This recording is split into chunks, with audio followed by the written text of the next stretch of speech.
back at it again with another stream. This one, we probably won't do any battles. I'm going to be planning out the win straits battles. I'm going to be checking lines through this gauntlet. So...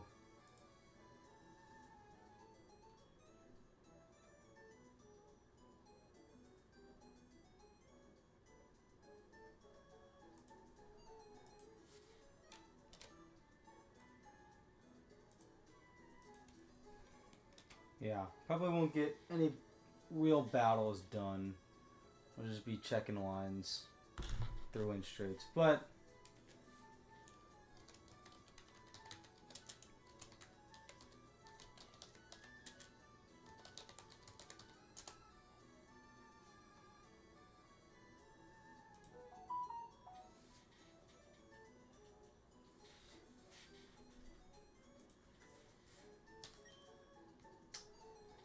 alright.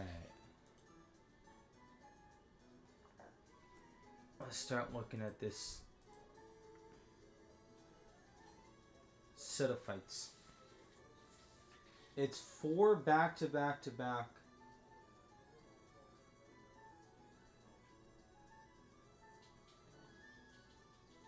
fights in a row. Again, we likely will not be getting... Yeah, what up, silly? Welcome on in, bro. I'm likely not going to be getting any battles done tonight. I'm just planning the win straights gauntlet. It's 4 battles in a row. My PB is 4 fights after win straight gauntlet. So I want to make sure I check everything and make sure I have it all like. Also, thank you for the follow earlier. It didn't put the notification in the not that stupid phone. What are we doing, man? It didn't. Normally there's a little sidebar here for activity feed. And it didn't show in the activity feed here that you had followed. I didn't even see the like, because it'll email you a notification from Twitch when someone follows. I didn't even see that until after stream, so I'm sorry about that, man. Oh, man.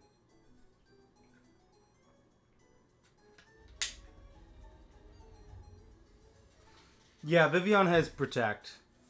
I actually have 2 Protect bots. I have my Protect bots and my Fake Out bots separated from the rest of them. So he has Protect. He also has Detect. And these are my 2 Fake Out bots. Token tomorrow at some point will be here in the Protect. When does he get Spiky Shield, actually? Quick check, Noodle. When do you get that move? Is it the next level cap? I think. So I have to beat, what, Vito in order to get access to Spiky Shield on you. Which is fine. Does Delcatty have any uses as an Encore bot? It actually can be an Encore bot as well. Unfortunately, my Delcatty is minus speed this time and a very low speed IV. So its switch-ins for that are a lot more limited. But it can, in theory. This is one of the more sad Delcatty. Usually when I pull Delcatty, I get really... It's really good. Usually they have solid IVs across the board. And at least lately, aside from this run, it had been either plus speed or plus attack. But this version of Delcatty's is bad. It's after Vito 1? Yeah. Yeah, because you fight Vito, he like rematches you later too, like once or twice, I think.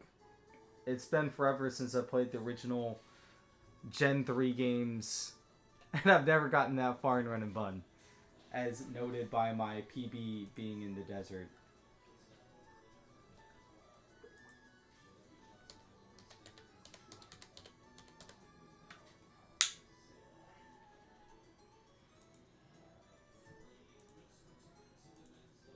Okay.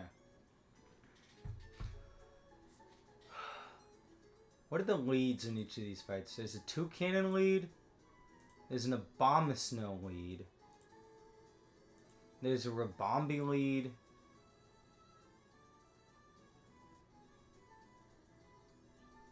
And a Metacham lead.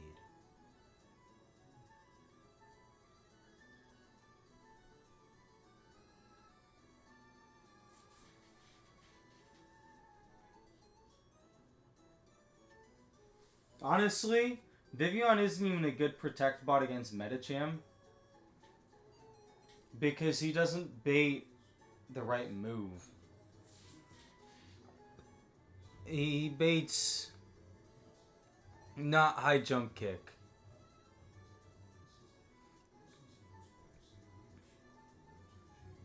What is the accuracy of high jump kick in this? Is it 95? I know it's not 100%.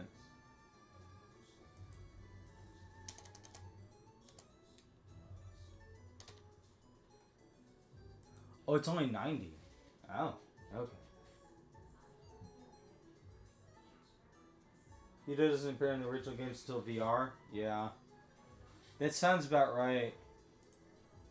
Yeah, because I went to go, if you search up Win Straight in the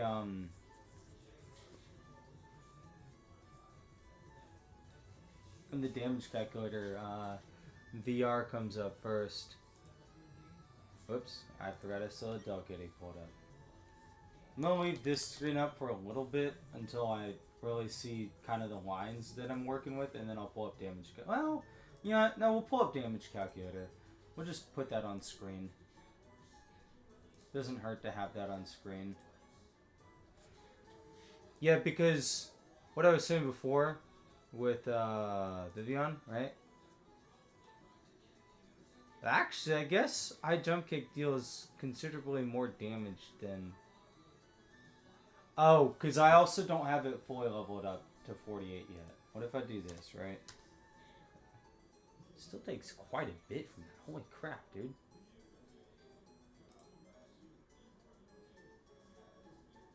Turn that to singles.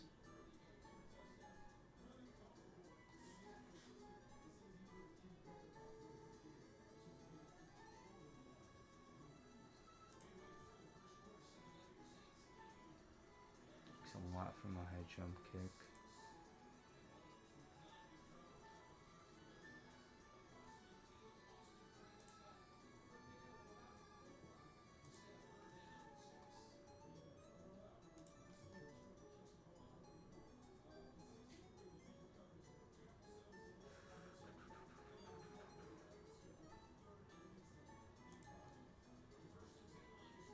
Saying having pure power is such a menace for this, though. Dude, having masquerading for this still would have been... Not baiting high jump kick is unfortunate. So, this guy actually baits high jump kick. He's great at baiting high jump kick. Vivian, where are you at? Right here. Can bait high jump kick. It's not guaranteed, though. Which is a little unfortunate. If I can get him to come in on a Thunder Punch, then he'll bait high jump kick, right? Or I could... Well, no, I would need to lead him off against the... Hold on. So you can swap in against... I would need to have a lead that specifically takes out... Let's figure out our leads first. For the rest of these.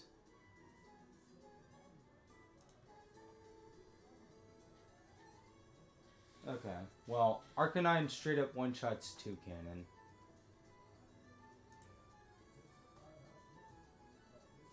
And can one-shot Emolga. Funnily enough.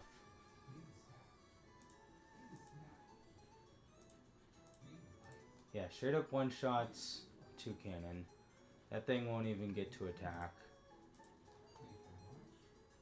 He just cooks a bomb of snow.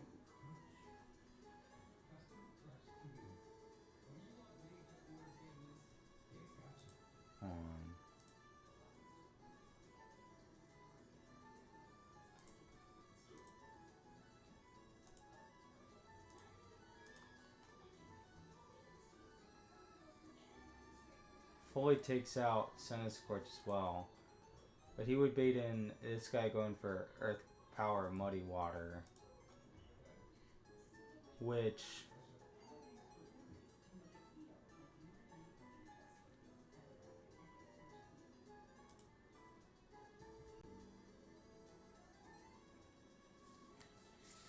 I mean, Amoonguss just walls the ever-living snot out of this guy. My altering cave encounter was Magneton. It was Magneton. This guy, hold on. It looks better if I pull it up on this. Give me just a second. I also got a sneeze coming up. It was Boxo. This guy's nuts. This guy. He's got a perfect IV and 2 of the stats, one of which doesn't matter because he doesn't ever click physical moves. But yeah, that was my altering cave encounter. Freaking beast.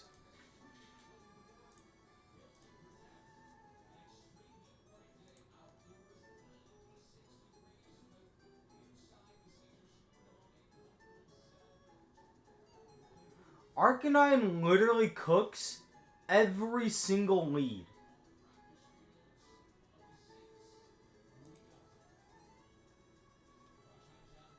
Every single lead gets cooked by Arcanine.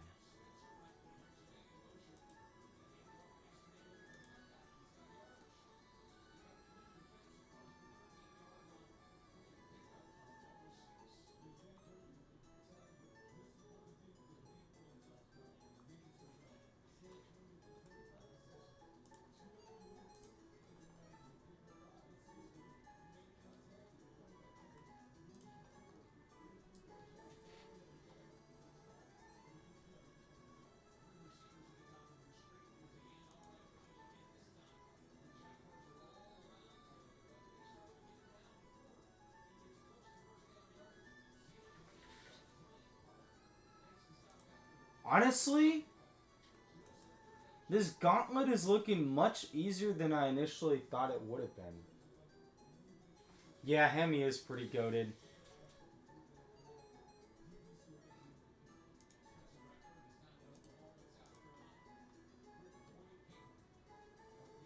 I mean, Togedemaru also just straight up takes out every single lead on his own. Without failure.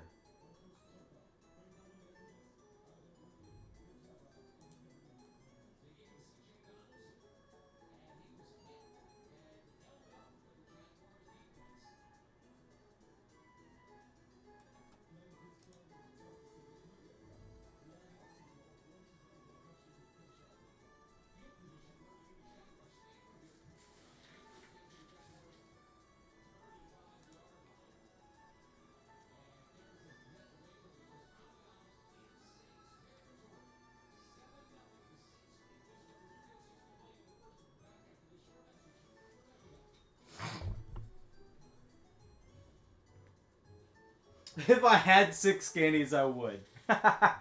Oh, man. Guardy actually switches in really well on this guy. And it'll go for,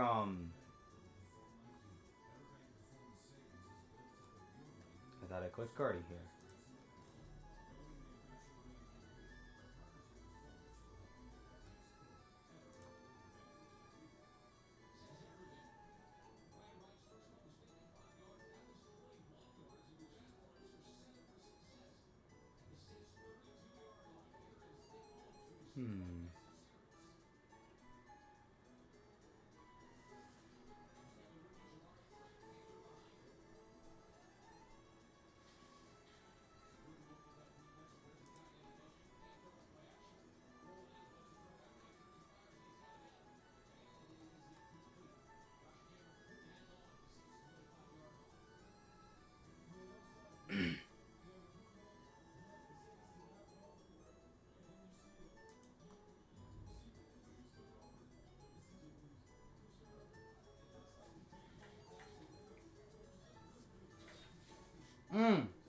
Interesting. Okay.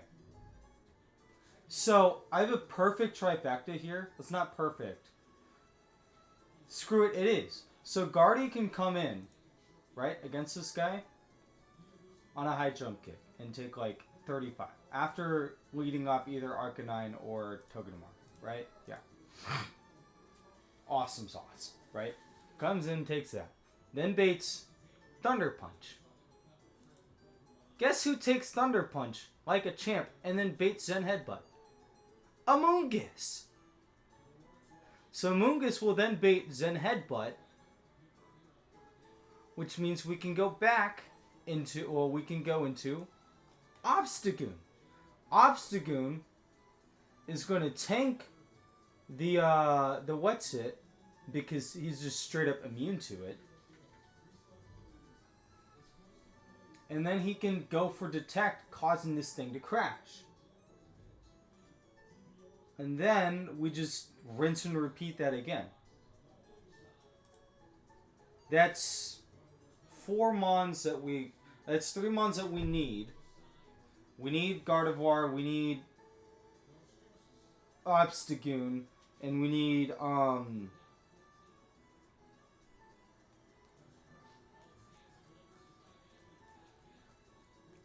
Amoonguss. Now we just need to figure out the mons for the rest of the fight. You have Motor Drive. You're doing nothing into Togedemaru. Admittedly.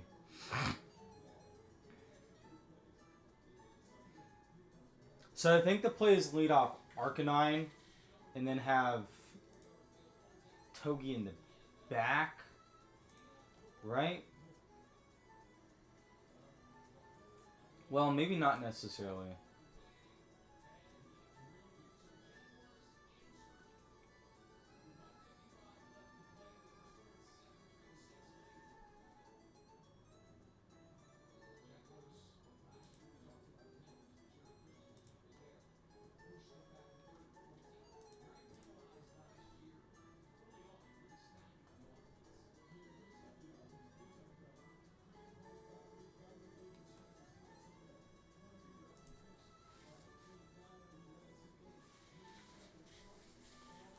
Amoonguss still cleanly just takes care of this guy.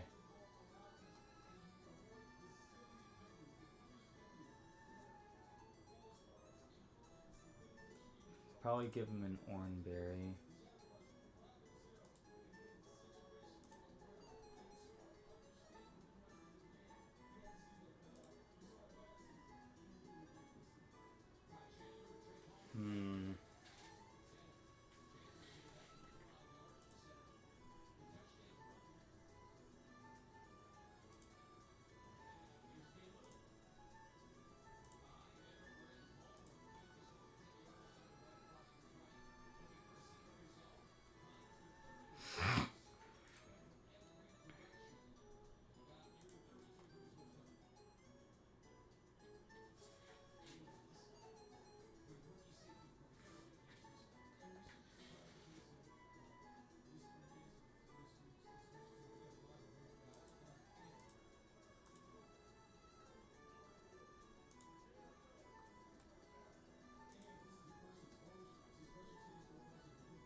So if I bring Arcanine on lead,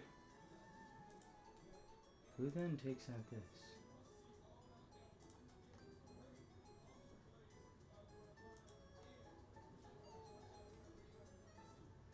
I guess Arcanine still just takes it out. I just would need to equip a Cherry Berry. Arcanine on lead takes out those two.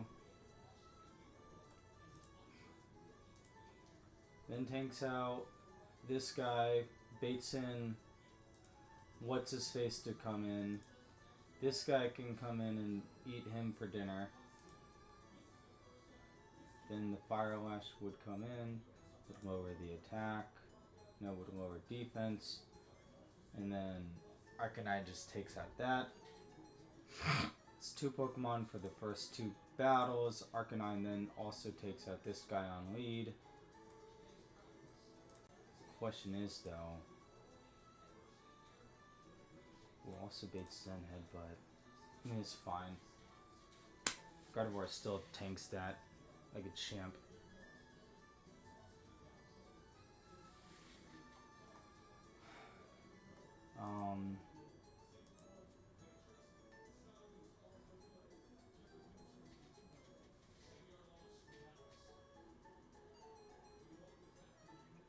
You see it every time you reset the calc. Yeah, that's true. That is true indeed. Oh, is this the one that you see? I thought it was a Mega Abomasnow Snow that you see when you restart the calc. Oh well. Oh man.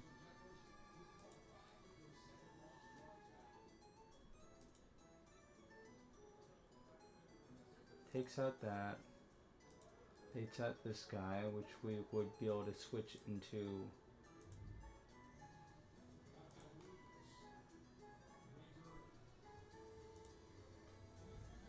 This guy on. And Frost Breath that thing down. Which then would bait in this guy going for Head Smash.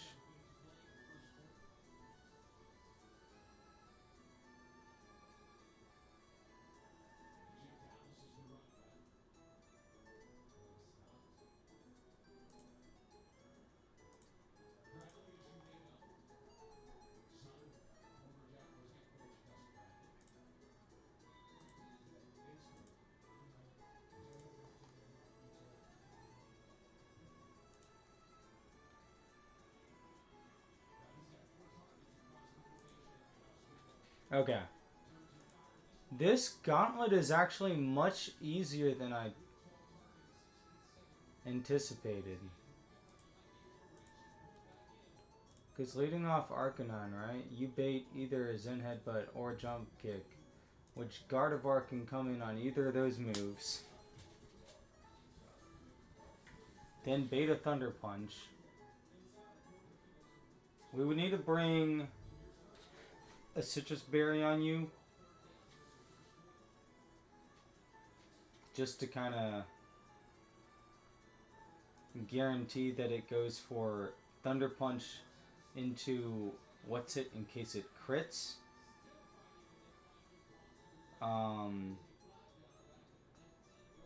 Okay. I mean, we're getting through this much quicker than I initially anticipated. So, yeah.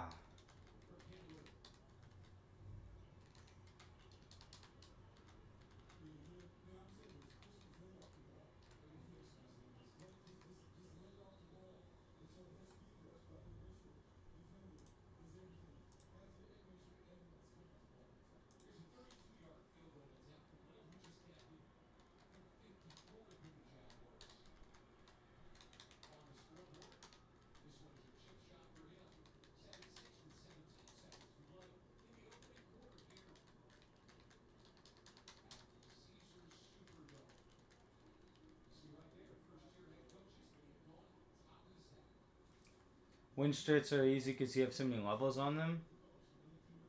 Oh yeah, I mean, I guess you do. Like the final one is their ace is 44. It's just like the first, like, true gauntlet that's like multiple battles. Like the only previous gauntlet you have is is only a back to back, which is still a gauntlet technically, but it's also not like a full on gauntlet.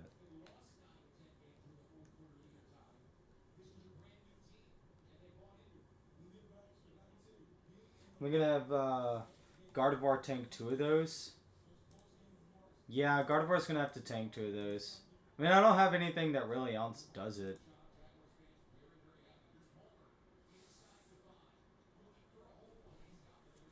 Nothing else does that for this fight.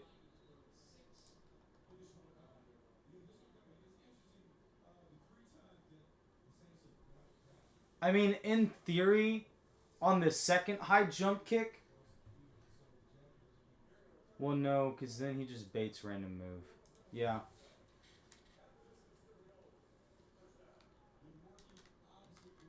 Gardevoir can do it, though. I believe in him.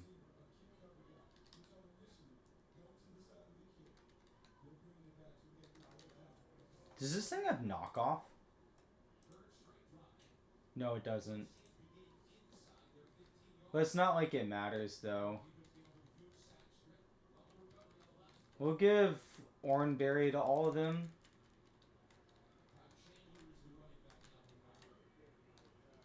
It's not like it much matters, but...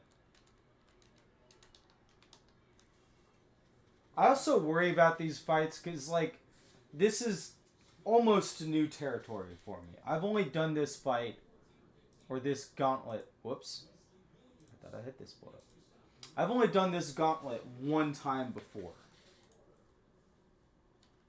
So, like, yeah, it should in theory be easy. But also, the previous time that I fought it, my box was incredibly destroyed. Like, I think I had, like, 11 deaths to that point.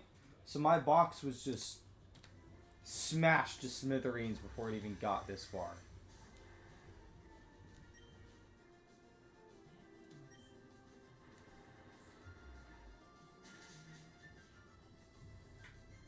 Oh my god, Meteor Falls as a back-to-back would suck!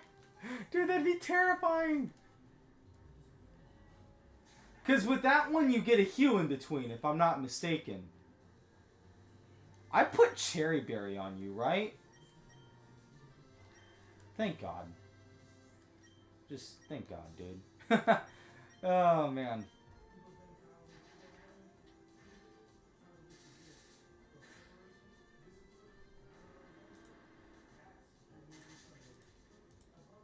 Alright, that's the first trainer down.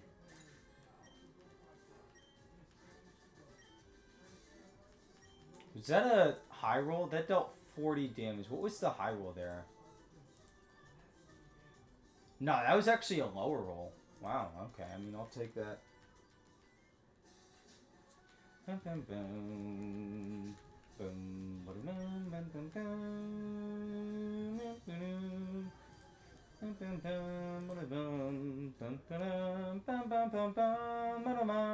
bum, bum.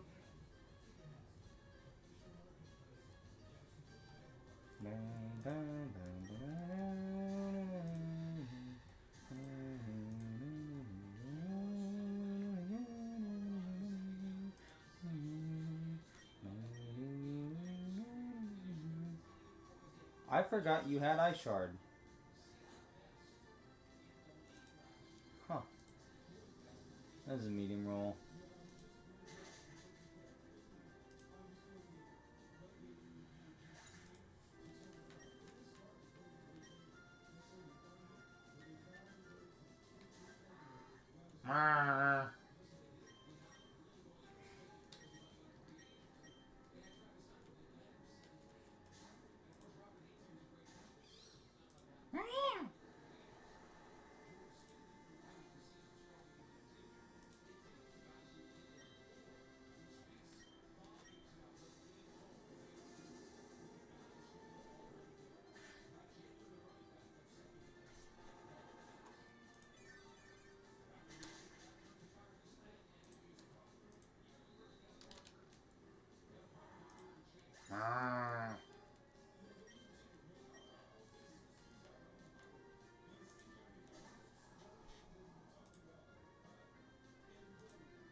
Dude, Meteor Falls being that. Oh, okay.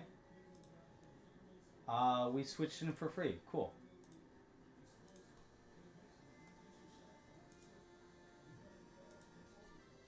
We still outspeed in one shot with Rock Slide. Bye-bye. Bye-bye. Santa Scorch. I love Santa Scorch, but I'm glad that thing's dead.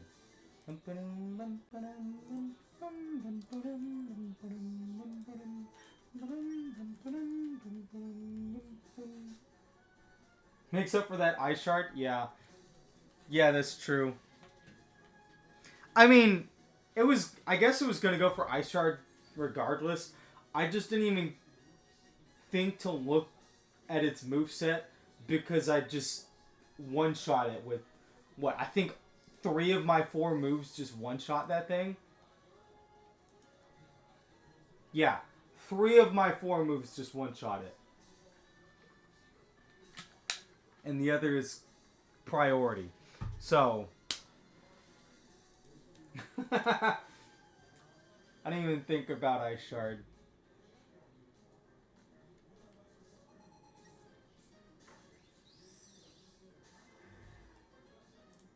This thing's not threatening to me at all either.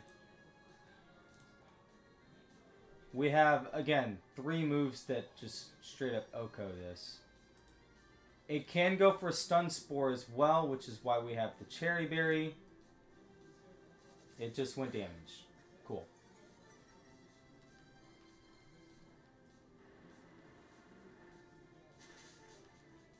Was really hoping. You don't have a priority move, do you? No, you don't.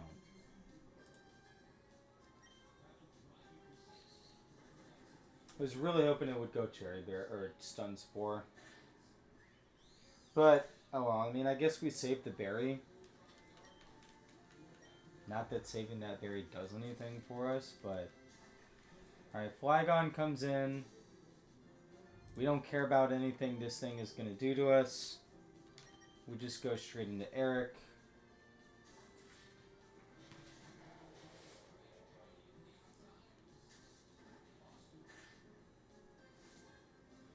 And Burn is mildly infuriating. It doesn't matter. Even if he crits us.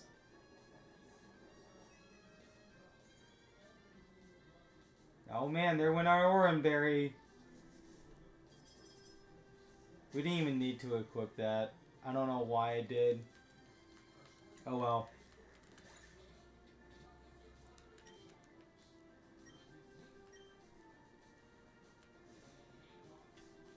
Ouch!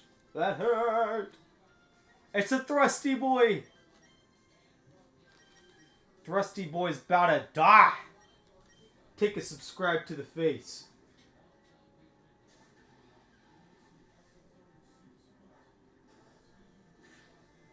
Woodhammer? Okay, cool. Yeah, good for you, buddy.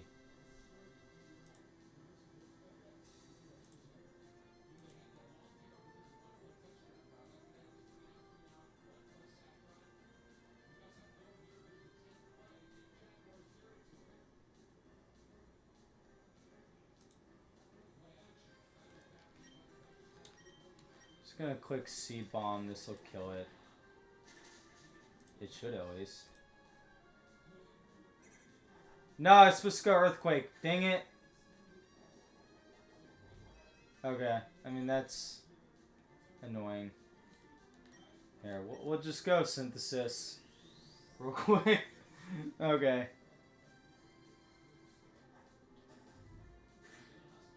Youch.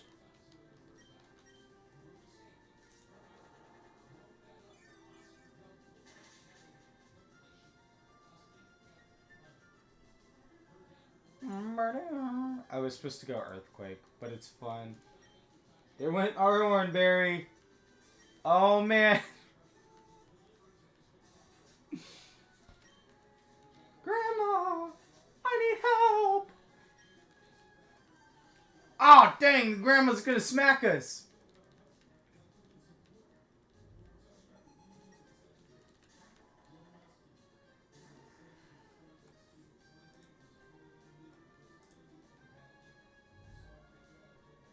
Let me just put in the frag sheet the kills for the previous fight real quick.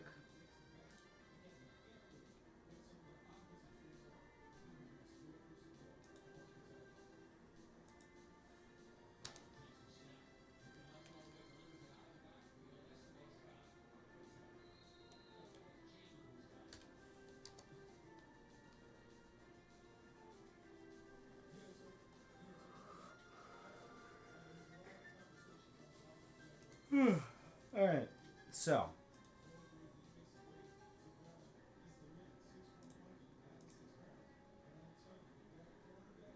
I think this thing has a chance to go fake out, although it's not a high odds. Other than that, it's a 50-50 between jump kick and Zen headbutt.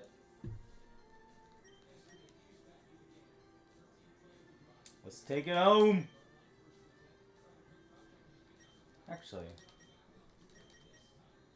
let me check something real quick. You take way too much from that. That's fine. Alright, so we're going to go into Leon. Fake out is the ideal, although it probably won't click it. Oh, I didn't even account for non-mega.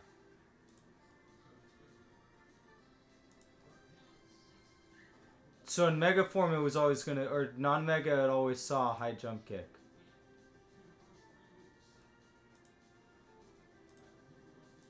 Cool. Alright, now that Gardevoir is in, it 100% of the time sees Thunder Punch.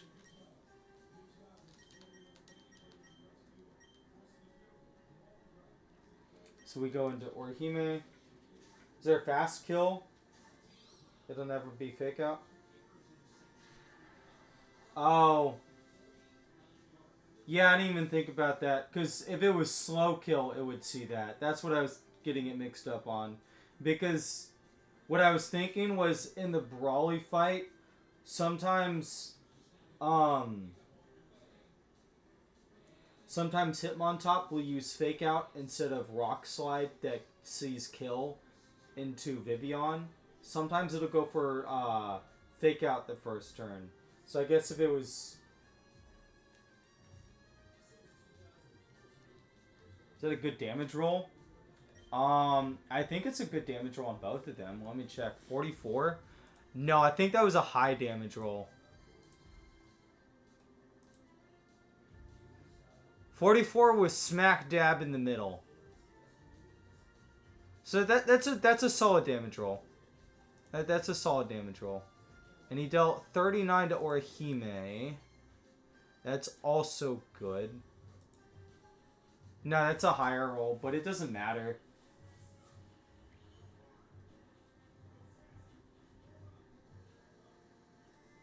We would want a lower roll, but it should be fine. You always see Zen Headbutt here. So we're going to go into Sukuna. Sukuna's going to come in. Tank the Zen Headbutt. We're going to go for a Detect. He's going to crash and burn.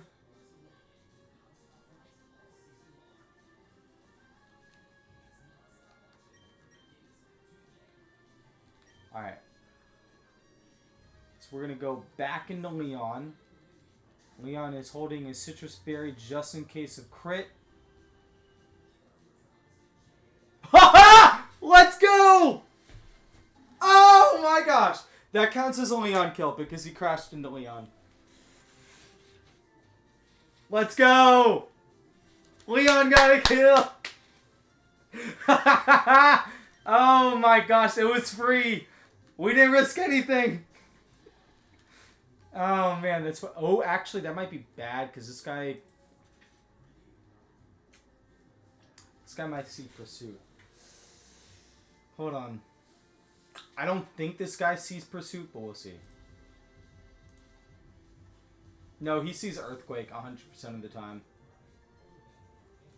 And that's the best move for Torterra to switch into. That's so funny, dude. Free win straights! Yeah! And then we get our encounter afterwards. Let's go. We are cooking with fire, baby!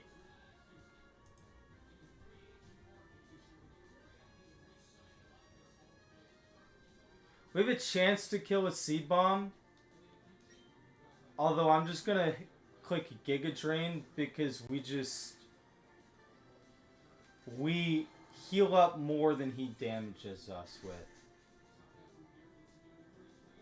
And that just, if he were to have gotten the defense drop, it would have made things a little dicier.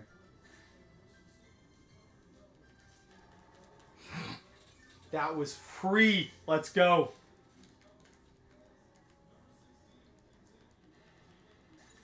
Easy win straights. Let's go. GG's. See you later, Grandma. Pursuit's way less likely if you're above 40%.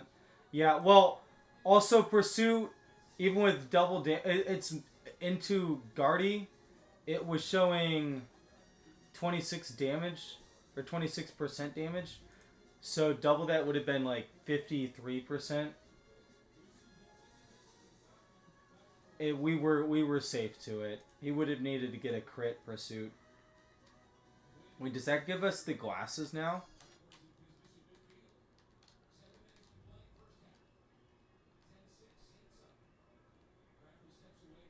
Oh wait, we got another trainer to fight before we get that encounter. Ha ha! I'm stupid.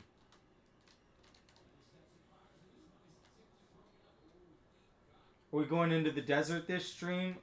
We are indeed. For maybe a battle or two. I mean, it depends on how quickly it takes us to,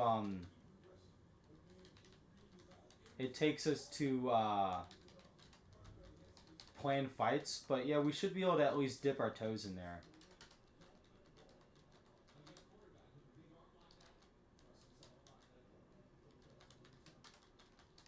This is the best box I've had to this point. Then again, this is the only the second time I've been to this point. Last time I was here, this box was filled up to like right here. It was so bad. It was a very cooked box. Comes PB? Heck yeah, you know it. That'll probably be a different stream that we hit PB. Let me show you a frag sheet. PB was Camper Brendan. I finished that fight, but I never marked in who beat what on the final guy there because I was just so pissed off. So we're currently 4 battles from our PB. It was this fight that sucked the most. Brian and Celia, the Gastrodon fricked me over, dude. There was a like the left slot bug or whatever for doubles that I didn't know worked like that. Oh, it was chopped. Then again, that run also had much worse encounter luck.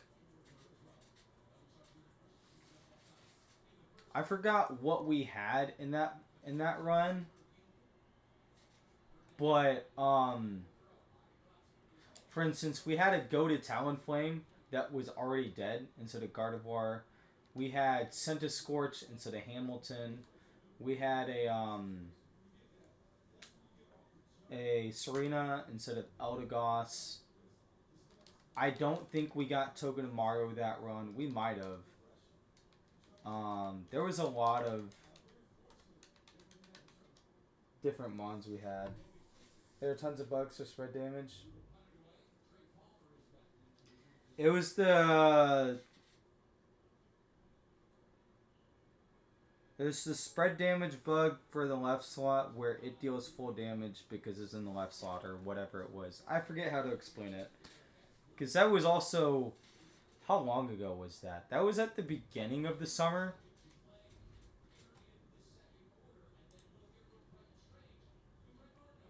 That was like 2 months ago. So I don't remember what exactly happened in that fight. But, here, we'll turn off the frag sheet for now. We'll turn on the damage calc. We'll also turn the music back on because I guess I sped up the game and muted it. I like this music. It's very calming. Wait, Picnicker Irene only has 3 teammates? What? Wow.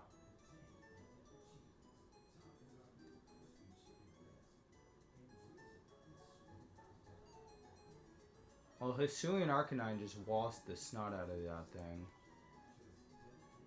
Then again, so does Togedemaru.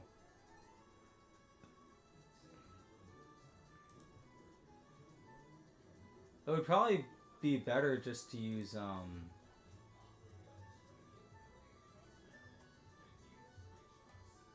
Hisuian Arcanine, though. Considering it has Sash, I can just use one of my moves and then just E-speed into it.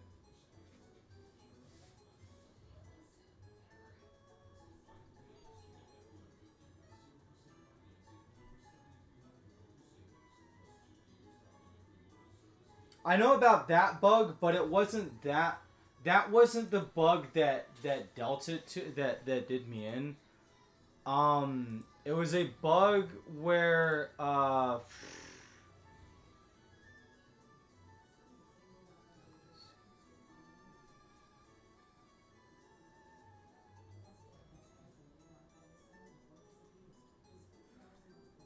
if AI it was this one. It was one of the spread bugs, not that one you just quoted.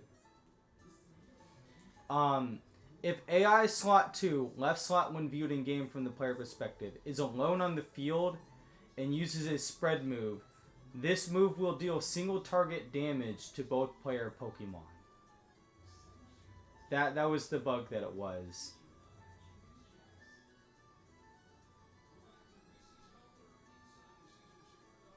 Which I didn't know about that bug before fighting that. So even though it was using Muddy Water into both of my guys, I also got some pretty poor RNG in that fight, if I recall.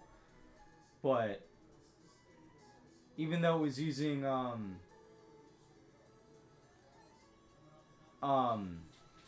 spread move into both of my guys, it was hitting for single target damage into both of them as well. Which is fun.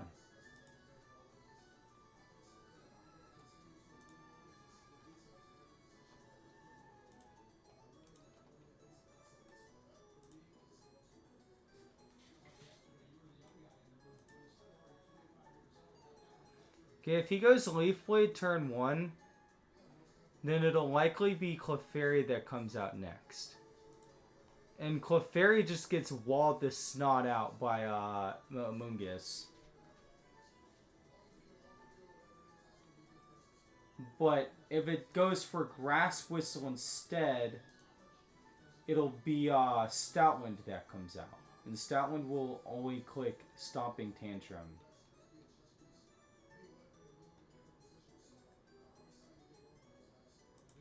Turn on Sand. Actually,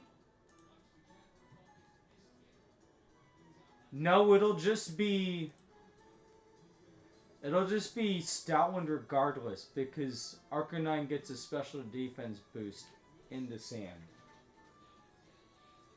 In sandy weather. So it'll be Stoutland regardless going for Stomping Tantrum.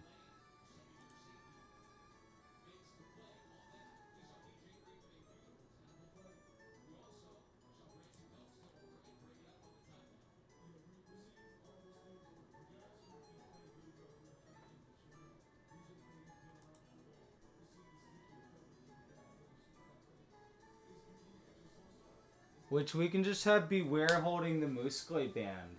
And he just effectively guarantees to one-shot this guy. We would have to avoid a Play Rough attack drop, which is what, a 10% odds? But I mean, aside from that, he just kills him.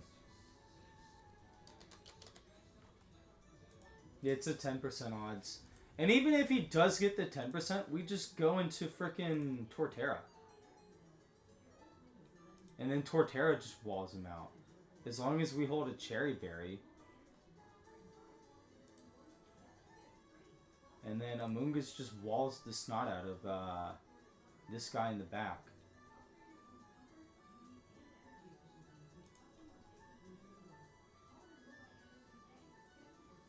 Also bring Leon for that fight, and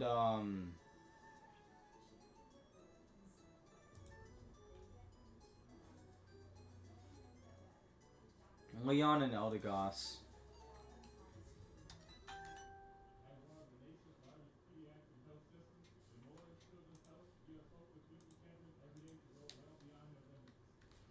Not that it matters a whole lot, but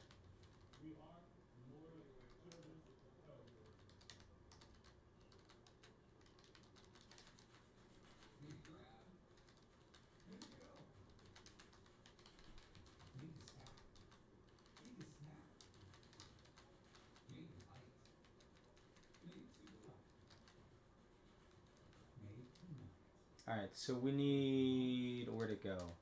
A Chesto Berry here. We're going to put a Cherry Berry onto Subscribe.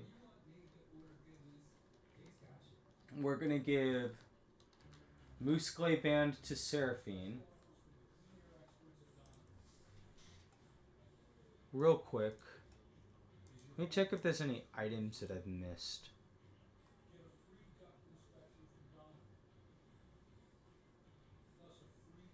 Probably not, but... protective pads yet?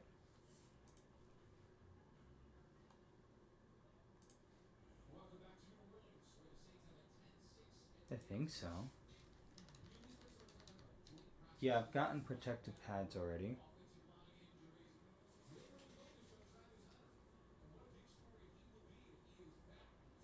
I got those.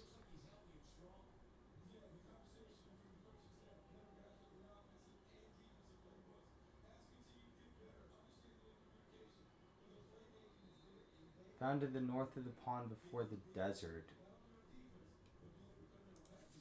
What?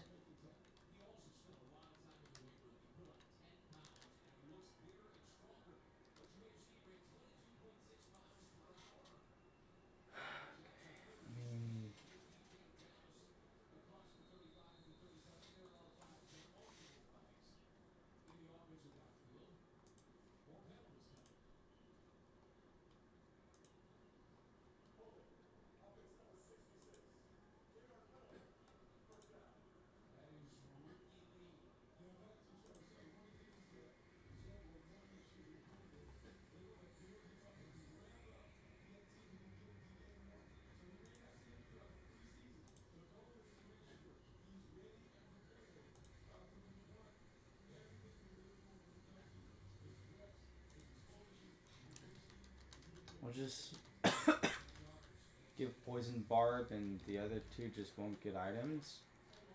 Because we don't need the items.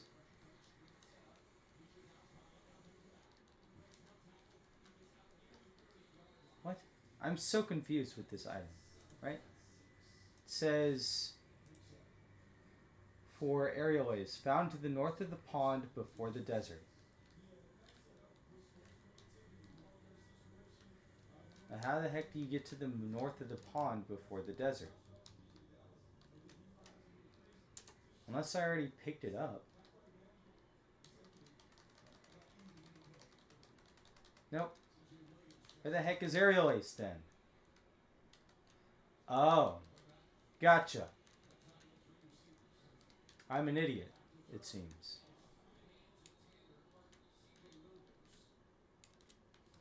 Could you have gotten a Rock Smash Mon there? In the desert?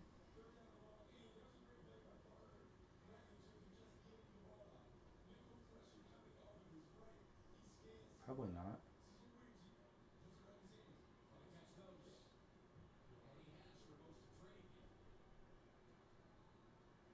Well, Fudge, you actually could have. Not that I would want that. I would want to try to pull Excadrill. It's a 4% encounter there. Oh man.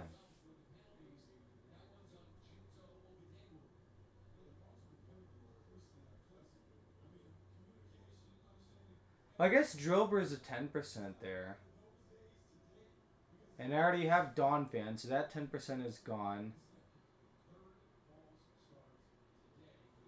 Croc Rock, that's 5, 10, so it's 20% of the 80% pool.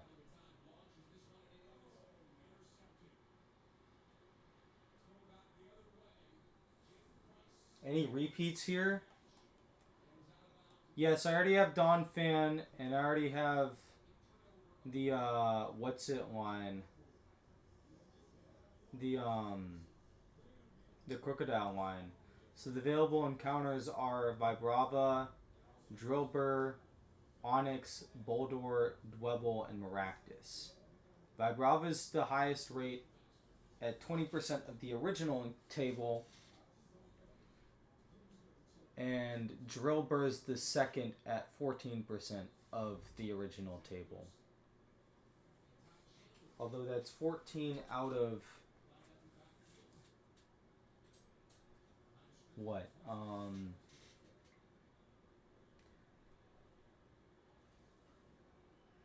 Out of 11%. Out of like 79. What is need Drillbur for rapid spin, which is just better? Yeah. I mean, I already have a rapid spinner in what? How is it impossible? Do I have to go inside and talk to them? I do.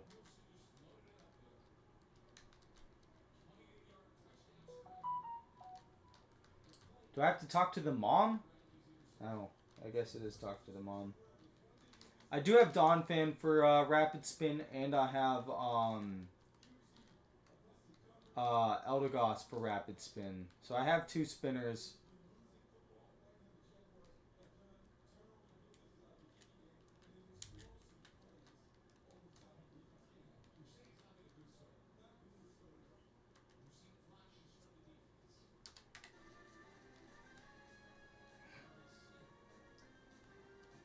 And if I really wanted to, I could pull 118, and there's a really good chance at Tentacool, and Tentacool has a chance for um um. Okay, no Grass Whistle. That's a little unfortunate, but it's fine because Hamilton isn't. I'm not expecting Hamilton to come back in the rest of this fight. That's just it's not gonna happen. He doesn't need to, anyways. Not that he has an entry point to do so.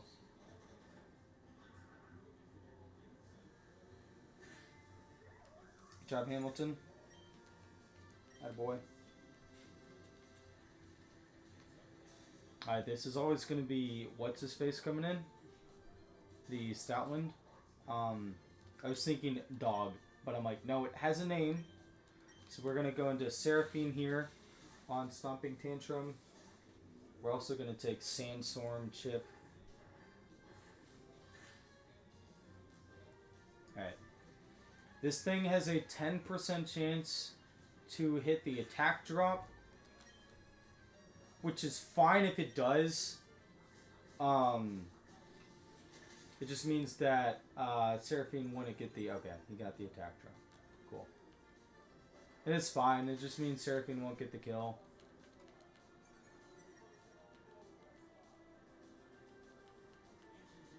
And there's...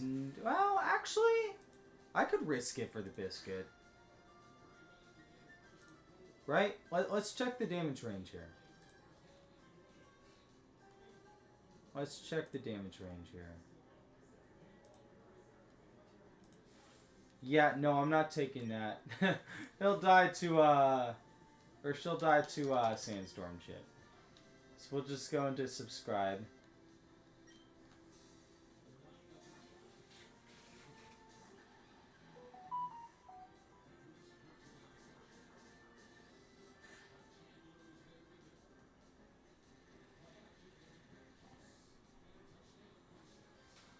Only with the 4% X control can you get, X-scissor.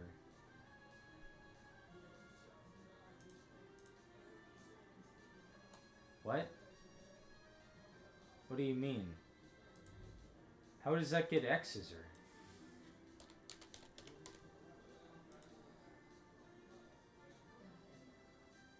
Oh, you're saying that's the only way to get X-scissor on Excadrill. Yeah.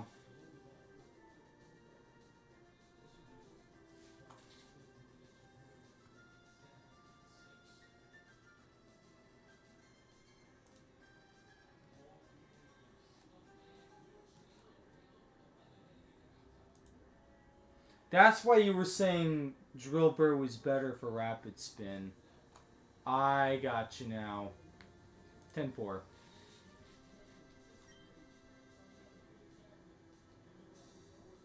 Alright, we're just gonna go Giga Drain.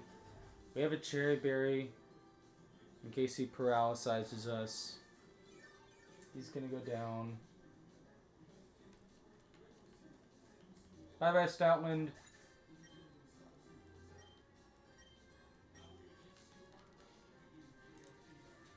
Can we stay in against this guy? I don't think so.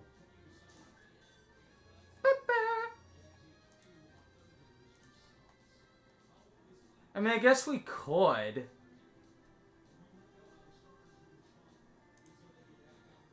There's not really a need to, though.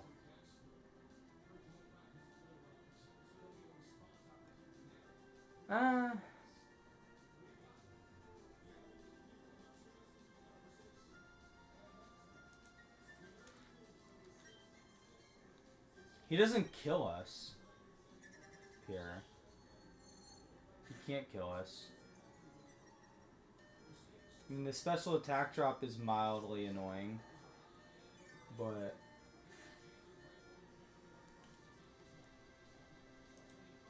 I was really hoping he would go for a counter. But it's fine. Alright. So now we're just gonna go into Orihime. And Orihime just walls the snot out of this guy. I like the sound that... Dude. Okay, pal.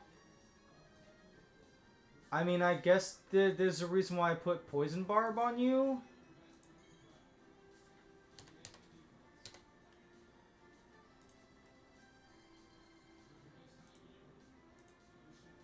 So that we can still two-shot with Sludge Bomb. He's gonna go Moonblast. Watch him get another special attack drop, dude. No, he didn't. Thank the Lord. Dude, that was so annoying.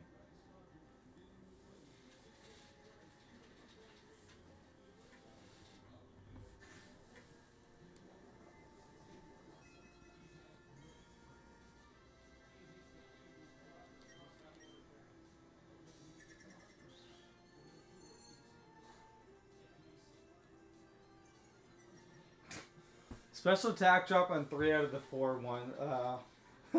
We'll get the bad RNG out now. Trust.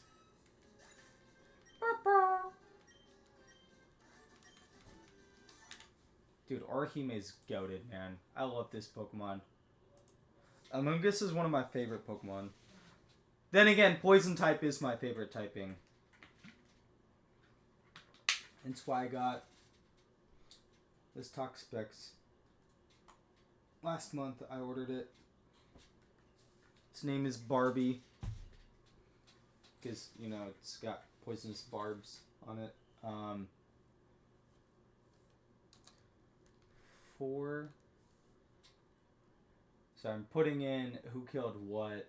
Mungus got that. And he got that. Awesome.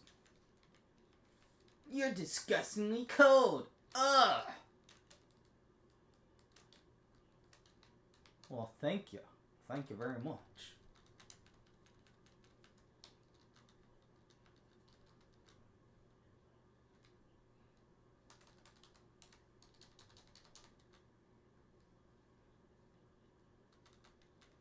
Alright. We're gonna dump some of these mons into the box.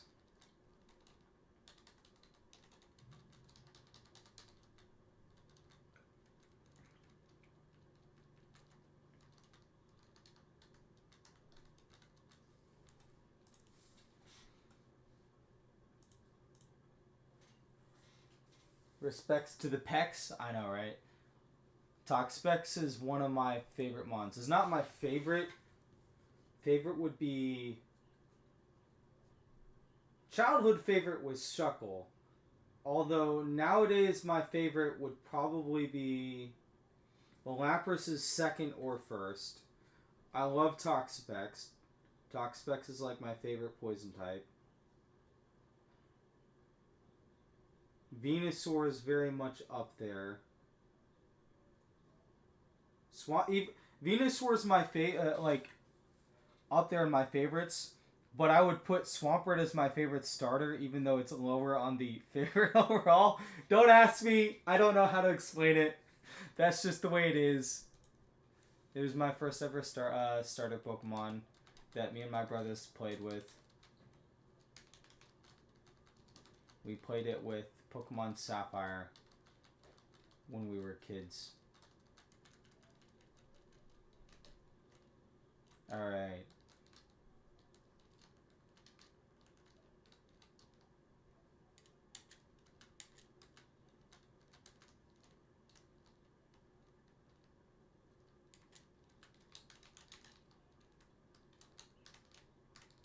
You find the Pokemon in this stuff, right? Where the heck?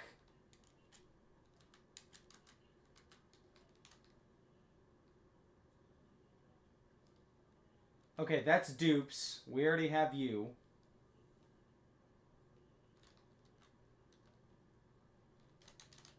We want Drillbur. You know what? Vibrava is fine. No first impression on it, but...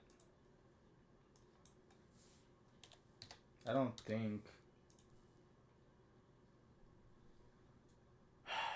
Okay, that's fine.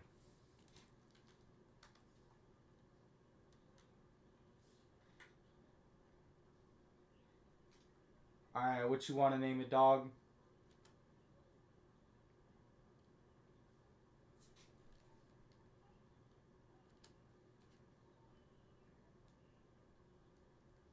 Oh my gosh. I forgot you even had that. You're disgusting. Truly.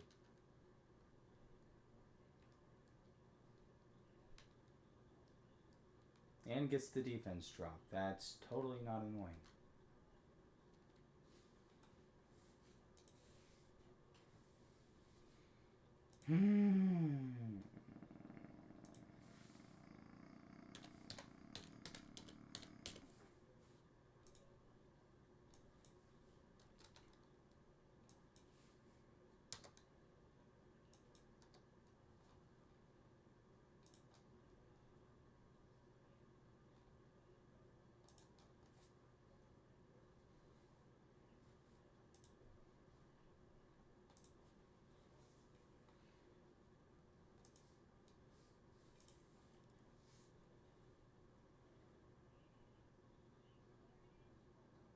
You want this to be Siren 3? I bet, bro.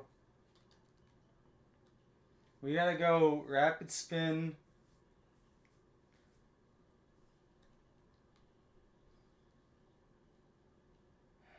Of course, we have it ever so slightly in crit range. I probably should have bought more Great Balls. And it rolls a critical hit.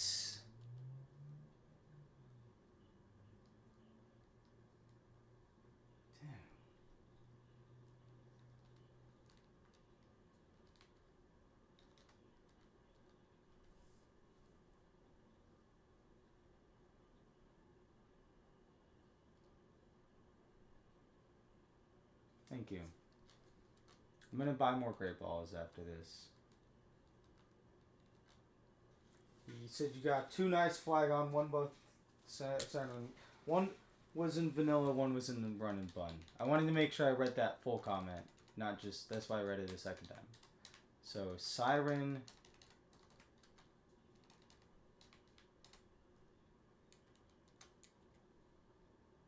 The third. So I need that. I wonder what we would have gotten if we had broken the rock.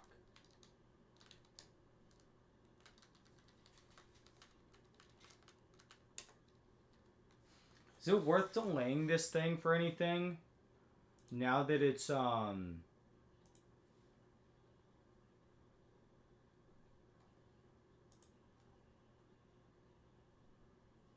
mean, not really.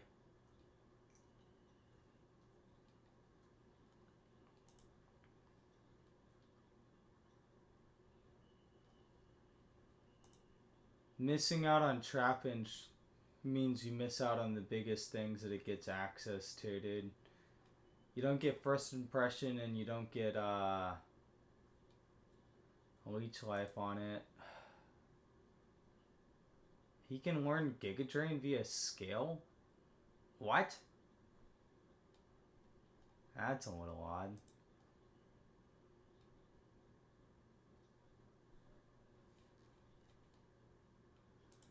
Yes, we just rip the endless candies into this guy, right?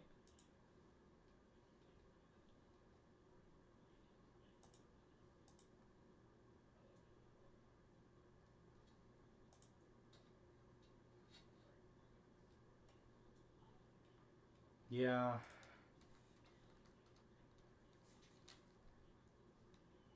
Dragon Breath over Sand Tomb.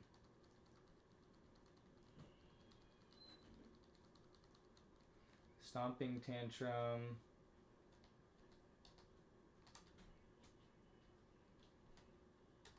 Probably over Dragon Breath.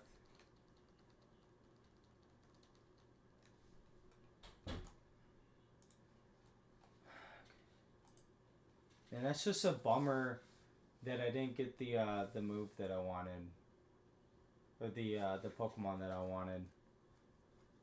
It's fine.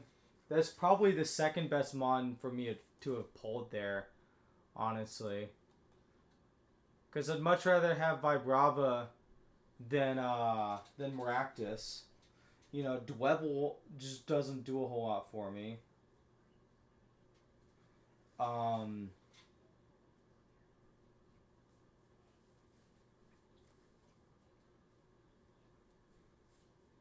Onyx would be weak until you get to Flannery's town. I think is the town where you get access to it's. No, we didn't look at the stats yet. Stats have not been looked at yet. Do we take Stone Edge on this thing? Ever?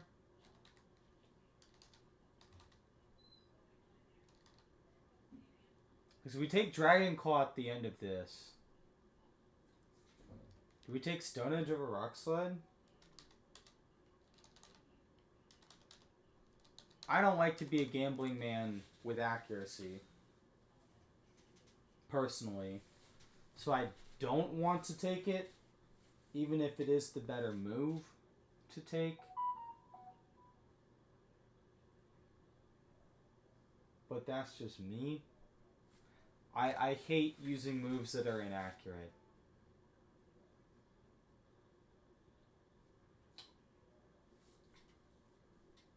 What do you think, Silly?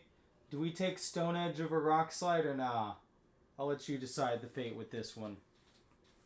I don't like using moves that can miss, but I'll let you decide since you named it. And I really don't know what to do here. I know what I want to do, but I don't know if that's the right move to do. Or we could just forego Bulldoze, but speed control is good.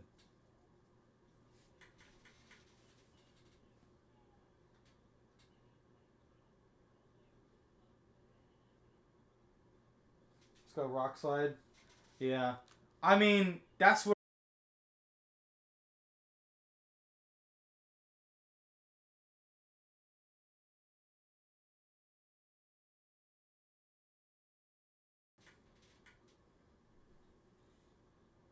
There we go. We're back.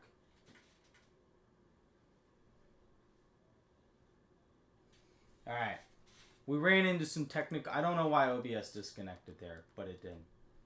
But it's fine. Alright. We're going to save real quick. And then we'll check the stats on this thing. Bold nature is quite unfortunate. But you know what? It's max defense, I guess, as consolation. We can run this thing as a special attacker. The nature is a little unfortunate, but it's not terrible. It has good special moves in its pool, I think, right? Yeah, it gets Draco much later. It gets access to Earth Power via TM, Flamethrower via TM. We can always scale Giga Drain if we wanted to. For whatever reason, it gets Solar Beam and Struggle Bug, Fire Blast. And we could always just run it as a physical attacker regardless anyways. This is the most physically bulky gun you've ever seen. Dude, I didn't even realize the HP IV. Dude, that HP IV is through the roof, man. Hey, it eats. He eats, bro. He eats. For sure. Alright, let's chunk these guys back into here for now.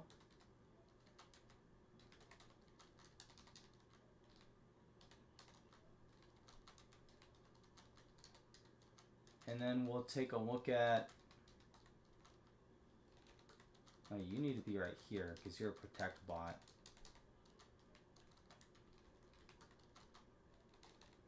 I mean, even if that's not the encounter I wanted there, that's still a pretty solid encounter.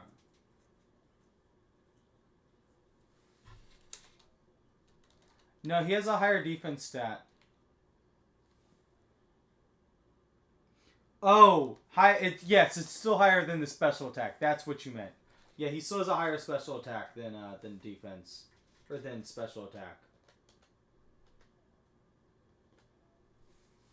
He can function as a mixed attacker. He'll be fine in either role. I'm probably going to take Draco over Dragon Claw, like, immediately if he gets that. If he survives that long.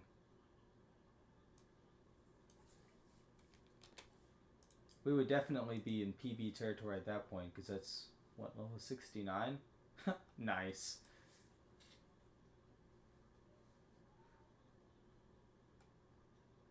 Alright.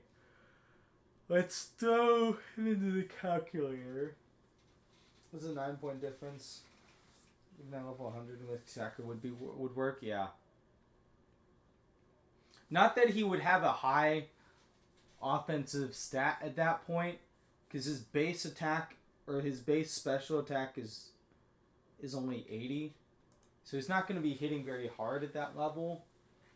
Still. Compared to some other mons that just have higher special attack stats. But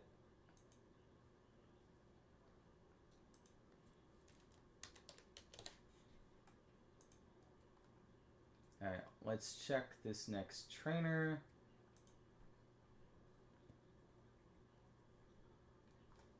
They've got a Crustle, a Sigilif, and a Piloswine with Eviolite.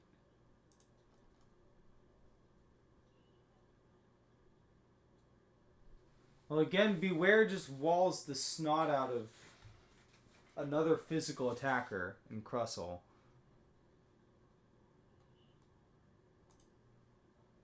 This thing can go Shell Smash, which would be kind of terrifying. Weak Armor lowers defense at the benefit of 2 speed, right? Or is it 1 speed? It lowers defense by 1, increases speed by 2. Not that that matters in this matchup. Well, it actually would. But...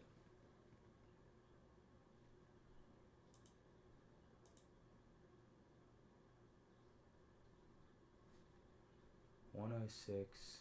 Even if he set up to like +2, right? We still wall the heck out of him.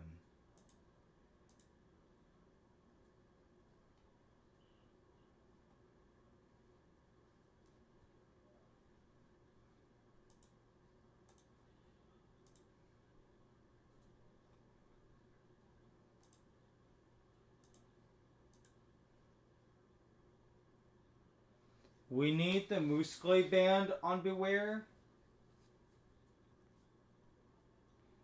Because Min Roll Rock Smash and the Min Roll Hammer Arm leaves Crustle with 1 HP. 1 HP. That's what it leaves him with. So we need to have Muscle Band there. Which is just going to bait in Sigilif next. Sigilif gets hard walled by Sui Arcanine. Sui Arcanine actually straight up, yeah, he just owns him. Which is going to bait in Piloswine going for Earthquake.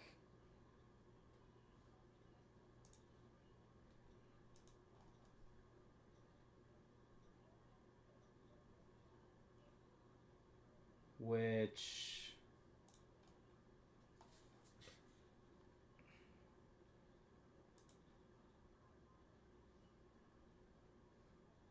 Do we have a better option in the Crustle than that?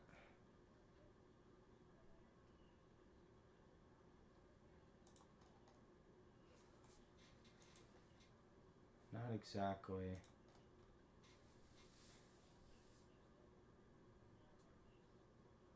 That's Icicle Spear. Ooh.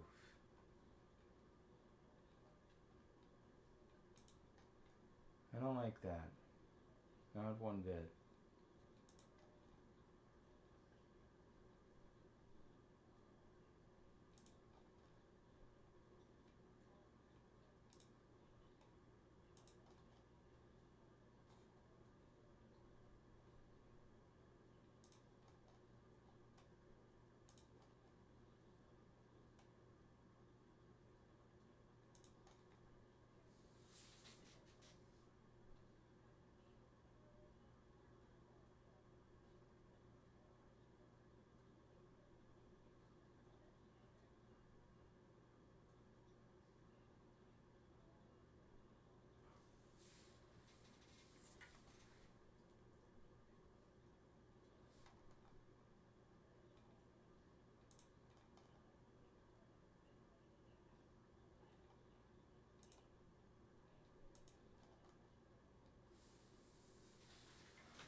He's always going to bait Earthquake.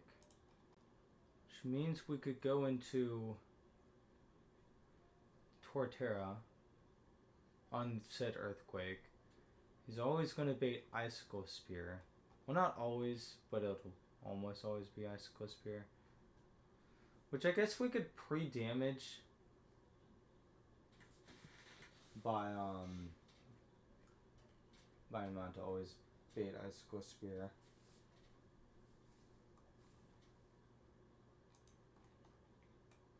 which wall ranges comfortably comes in on an icicle spear. And then holding wise glass is just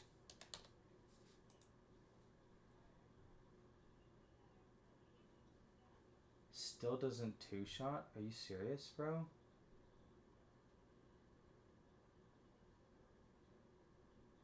It's fine. You wall this guy out otherwise.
Oh well, we just send this one.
Will you stop moving?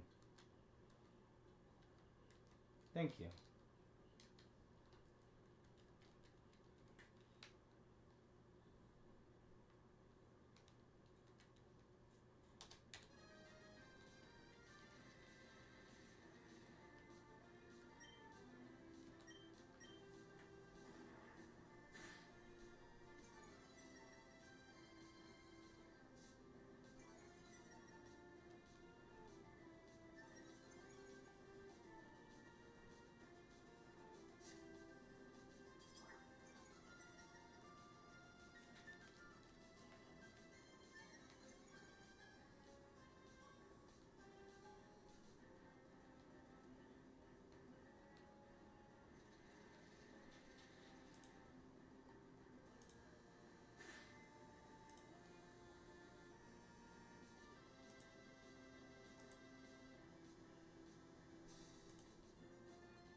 He's literally going right to move.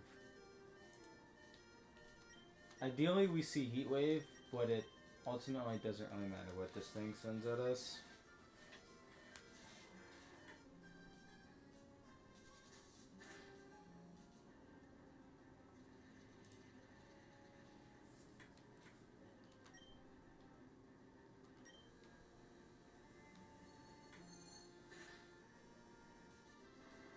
Is this a chance to kill? And it does. Let's go. So 43% chance. If we miss the range, we just kill with ease speed. But we hit the range.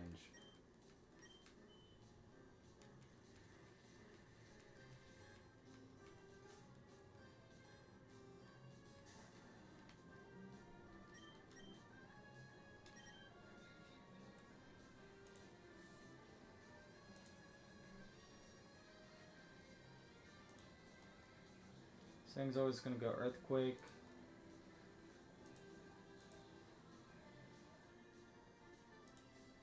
So we'll go into Ammo.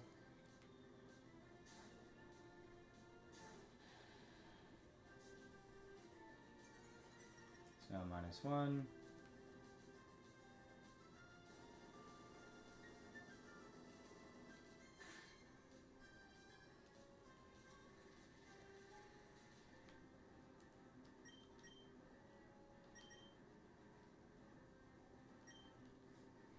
I'm going to switch into Juvia. The Icicle Spear. Oh, it's Curse.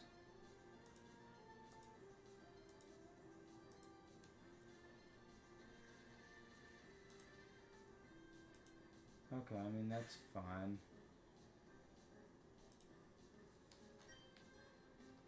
So we're going to go for a Flip turn.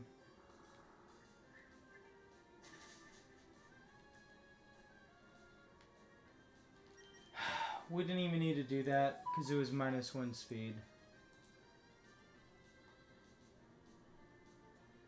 We literally could have scalded it twice, dude. I'm so stupid. Oh well.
Just going to Juvia. Of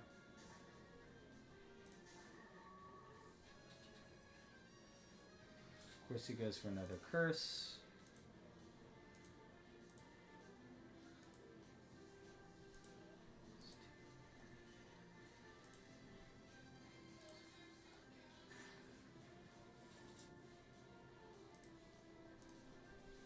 Which gives us time to go for Scald. There's a chance to burn, which it does. Massive.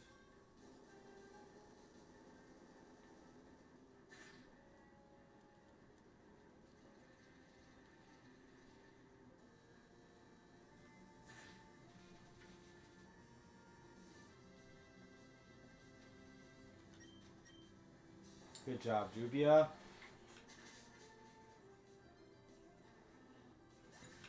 Atta girl.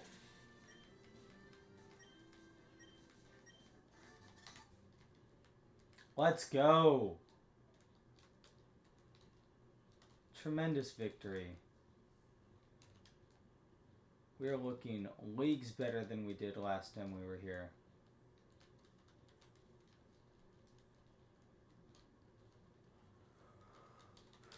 I mean, it definitely helps that we have just so many really good options in the box. We just have a disgusting amount of riches.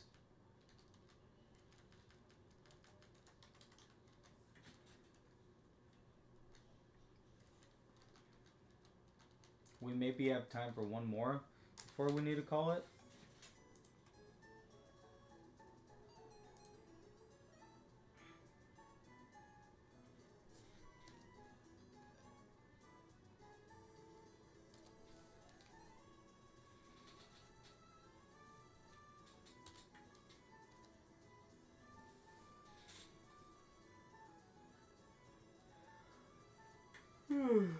Speedy is a freebie? Oh yeah.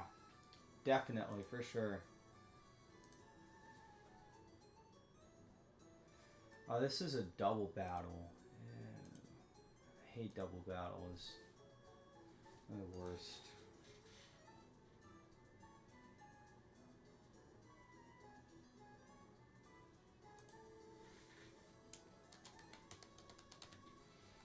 I mean, granted, last time we were here, we also had a really solid plus speed Sand Rush Excadrill that we pulled.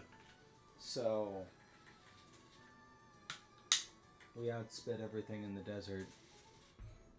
We also have, like, a crap ton of deaths to this point, too, so there's that as well.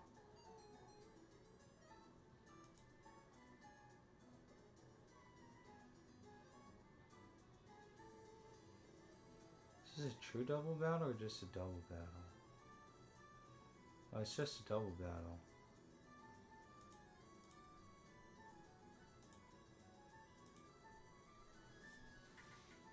Let me check the... It's under Flannery Split.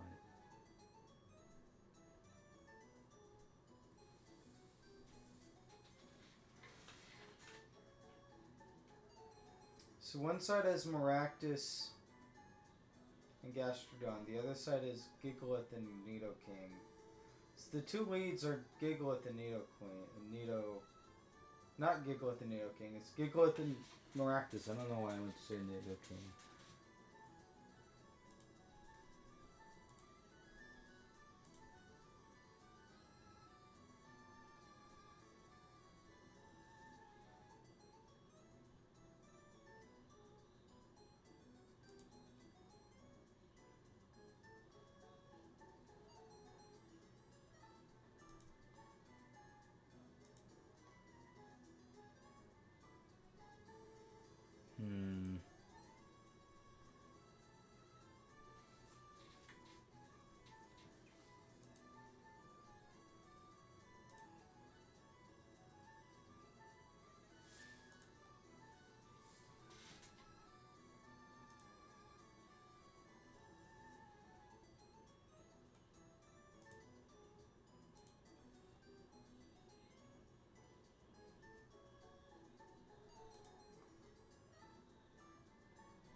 I wonder.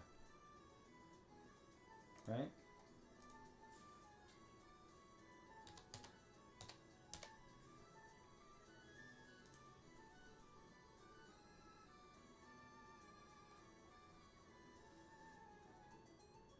So, Amoonguss holding Poison Barb guarantees to kill Maractus with Sludge Bomb. It's not threatened by Gigalith, at least not initially.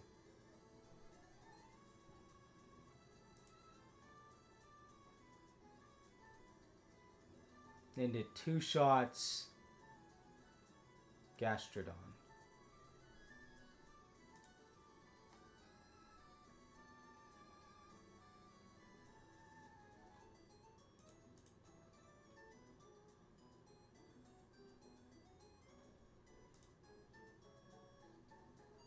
We can lead off with Vivian.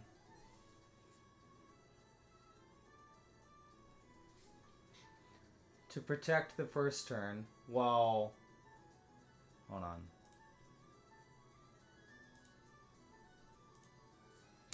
We can lead off the first turn with Vivian and Amoonguss.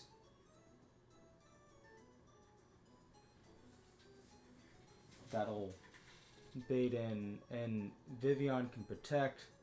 That'll allow Amoonguss to one-shot Maractus.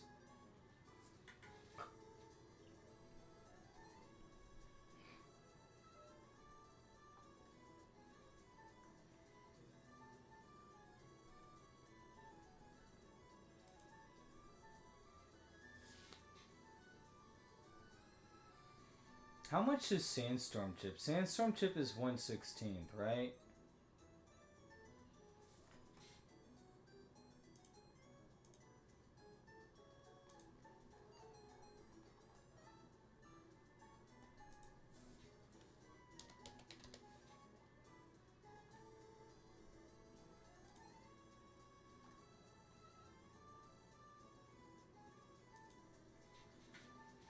$1/16th. Okay, that's what I was thinking. Because this guy doesn't guarantee to go down to an Ice Beam or to even draw Ice Beam into himself. It min rolls 110.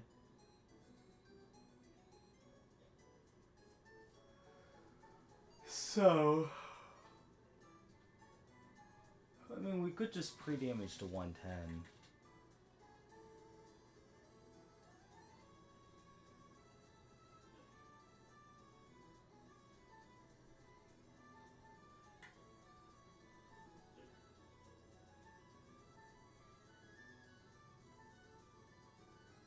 So Sandstorm should be doing, because it's rounded down if I'm not mistaken.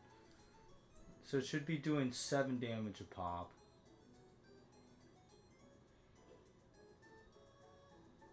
So we'll pre-damage with 10 damage on Vivian. If this is the lead-off we end up going with. Because,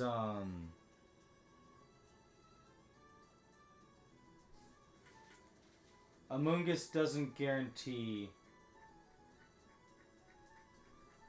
to one-shot Gastrodon.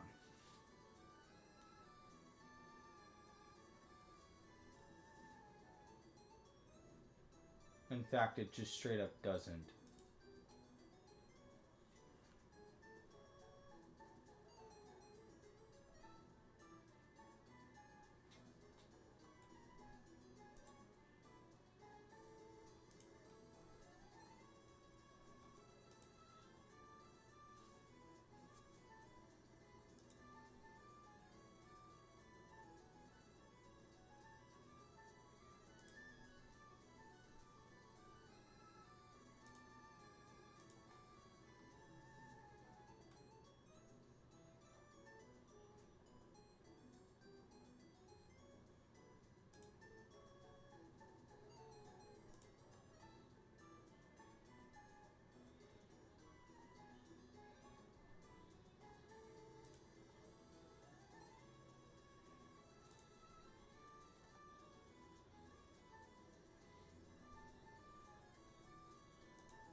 Okay. Finding one to switch into that may be harder than I realized. Oh.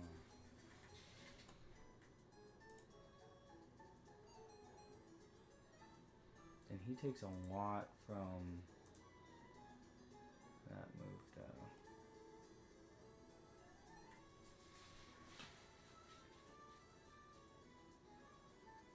It may be easier just to take out the other side first and leave that, the Gastrodon for last. That might be the better thing to do.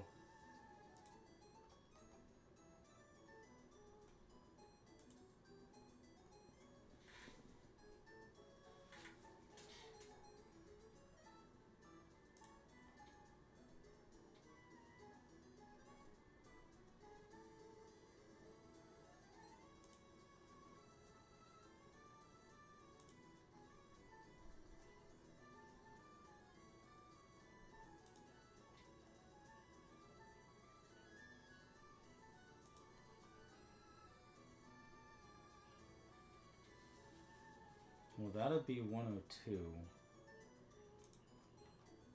And that'll be...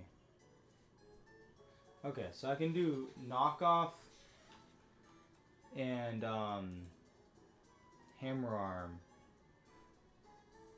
from beware to just Oko the guy.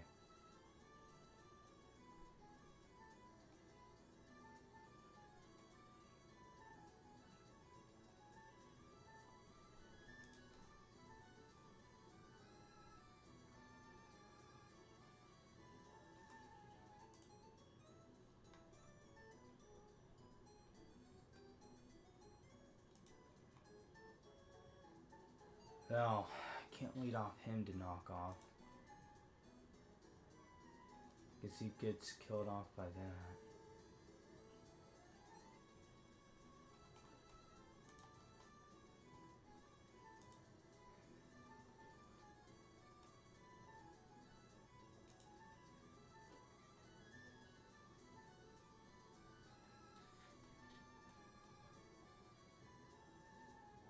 What if I give you black glasses, right?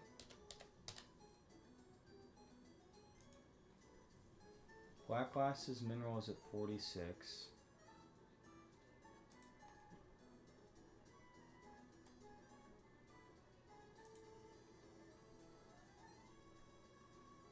I can still lead off you to do that.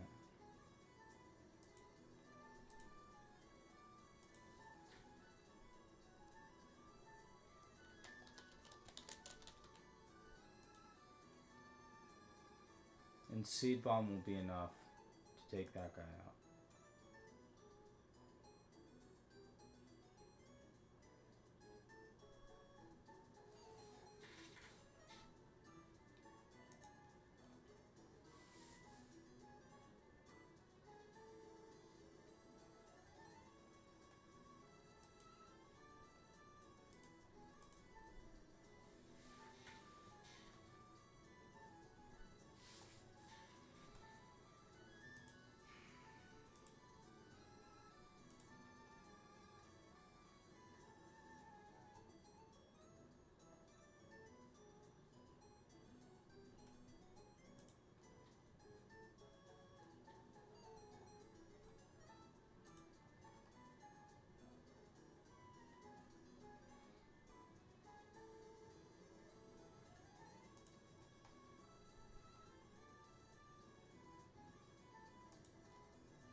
He's faster? Really?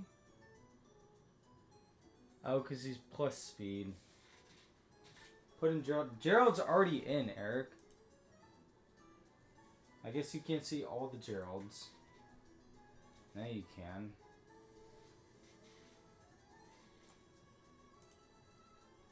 Oh, boy. This one is a little more of a doozy than I realized. Yeah. I'll put him in the game when I get that far in the game, bro. Hush your butt.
What's up, you schlub?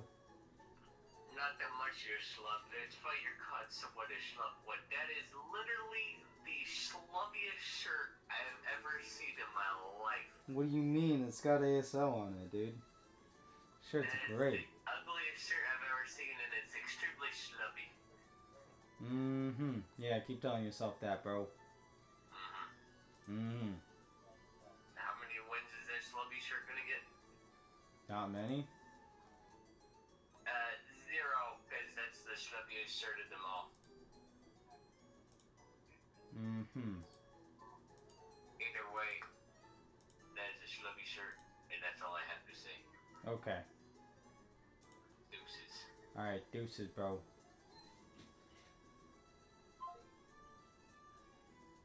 I think...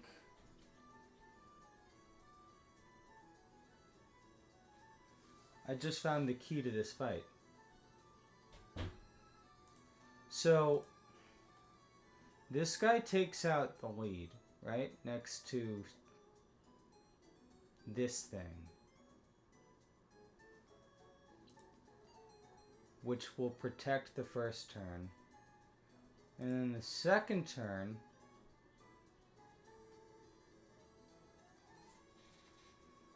Gastrodon comes out, right? Amoonguss will Giga Drain the Gastrodon as we switch into Togedemaru. Because Gastrodon only sees, into Vivian, only sees Ice Beam, and Gigalith will only see Stone Edge and Rock Slide. Which Togedemaru comfortably will take both hits. And then we'll proceed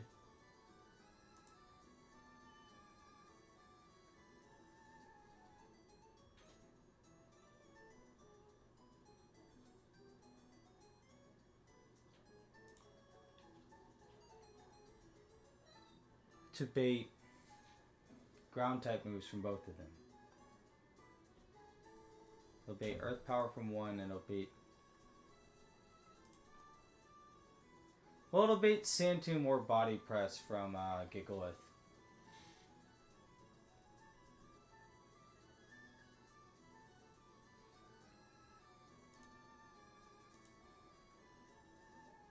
Which we can just go into Torterra, and Torterra eats everything that is sent at it.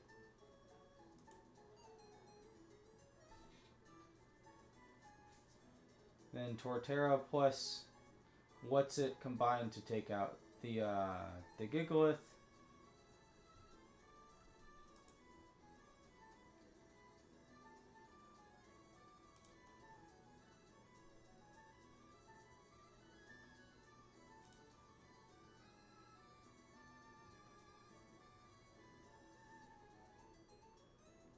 Which then Crocodile just takes out the Nidoking in the back.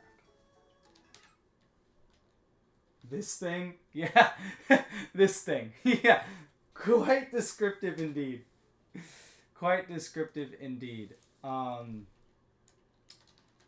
Let's see. What ways did I say I needed? I needed Vivian.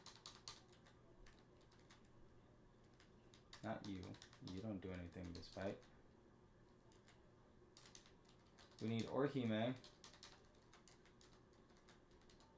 We need Noodle. We need Amo. We need Subscribe. And the final Mon doesn't matter too much. But, I mean...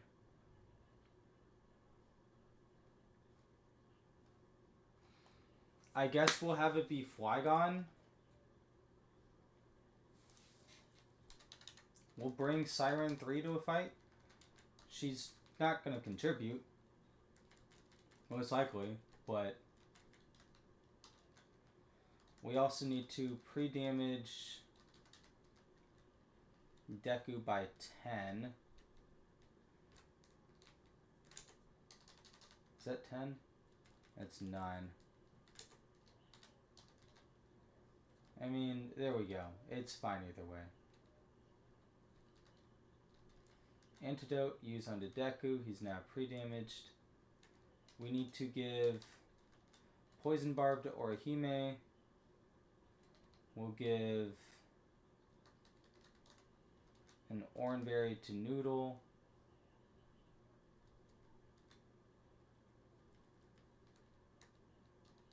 You know, just in case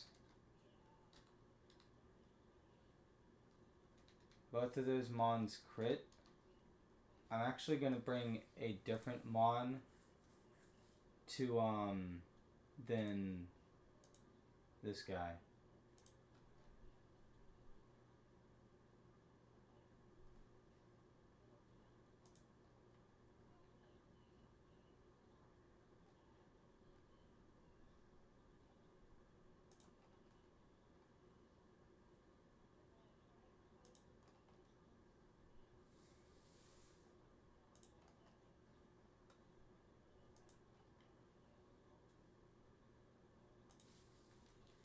We're going to bring Seraphine.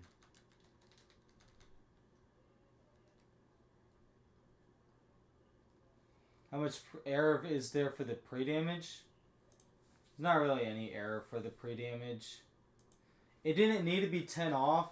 In fact, 10 was higher. It just needed to take... It just needed to make sure that it had 110 HP after a tick of Sandstorm.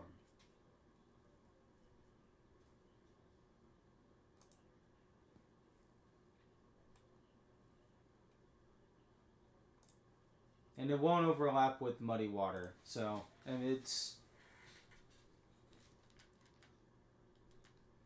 Because Muddy Water caps out at 73.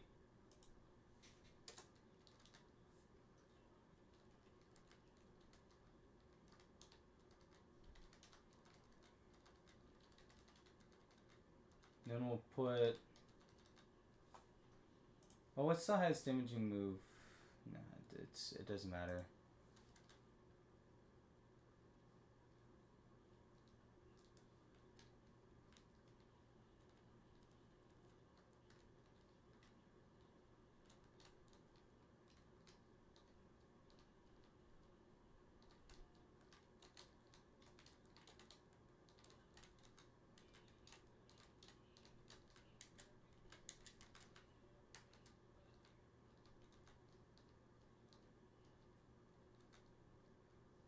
How tough are you? We shall expose that secret.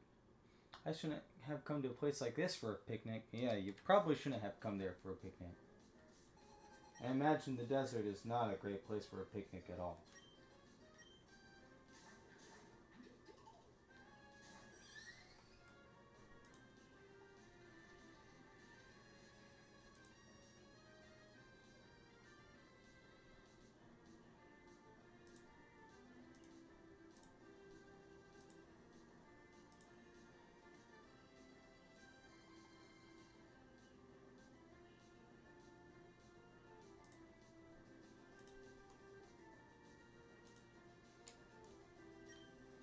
So, Deku is going to protect, Orihime is going to go for a Sledge Bomb. Both of these Mons, when the right mind would go there. I know, right? Maybe if you're insane. Maybe if you're clinically insane. But...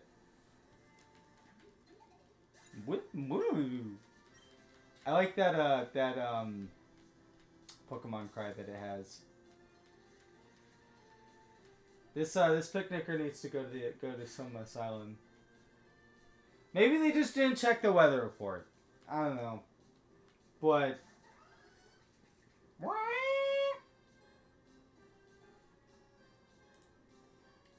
I forgot Sandstorm Chip would hit him. It doesn't matter. Yeah. So they're always both still gonna target Deku. So we're gonna go into Noodle. Because Gastrodon sees Ice Beam into Deku. And this guy sees Stone Edge / Rock Slide into Deku.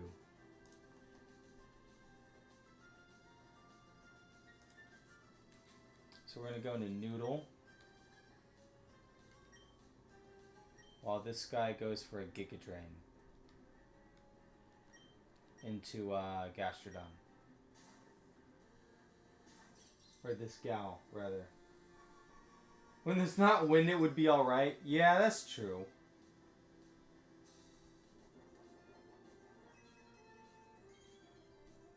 Alright, Rindo Berry goes off.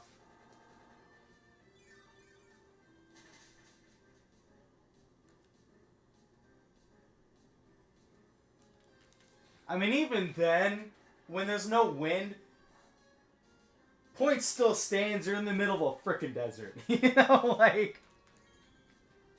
like I don't think you're gonna be enjoying being in the heat of the frickin' desert. You know.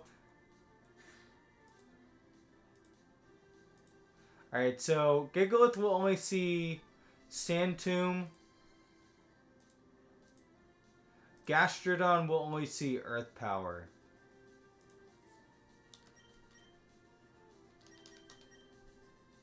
Which means we can go into Subscribe.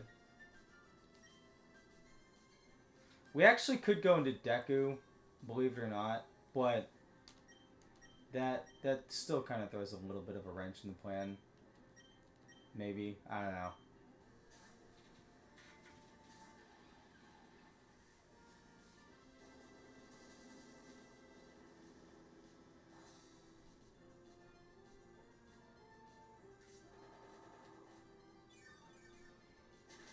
This guy's gonna go Sand Tomb into Subscribe.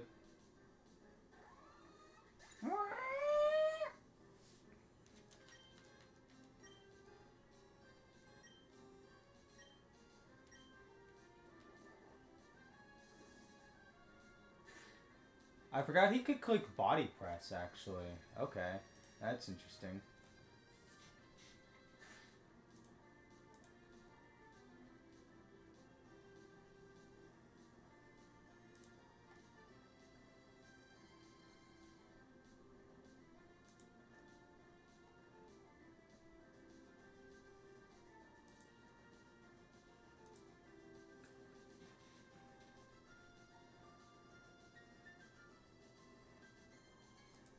Alright, Orihime has done her job.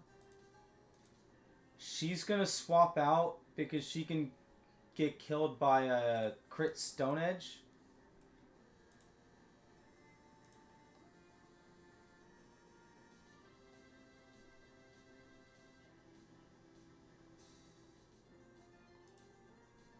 +50. Okay. So Subscribe's gonna go Giga Drain. Orihime's gonna swap out into Amo.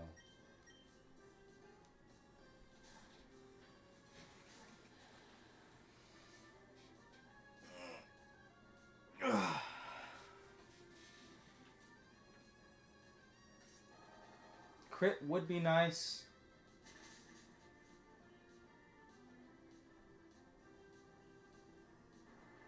Yes, massive.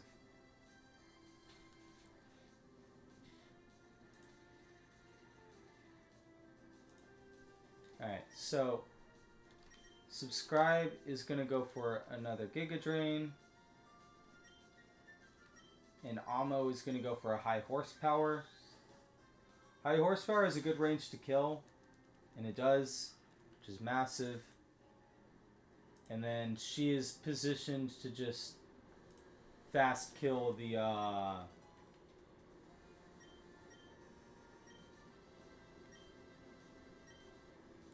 I forgot you were under level.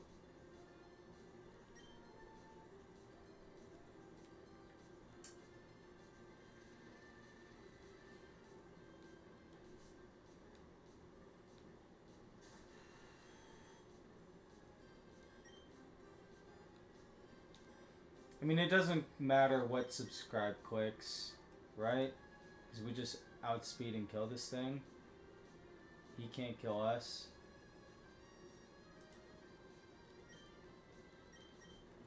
because Amo just fast kills this dude. He's holding Lumberry, so... I mean, GG's. Yeah, underleveled works out because it's just bait, yeah.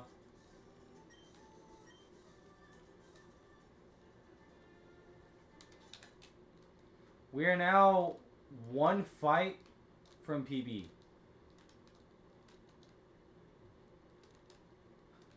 We're literally... The next fight is our PB spot.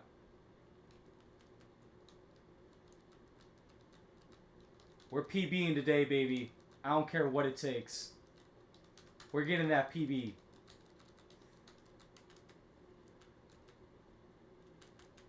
We're gonna save. Well, if it takes forever to calc, we might just do it tomorrow. But ideally, we get through that PB today.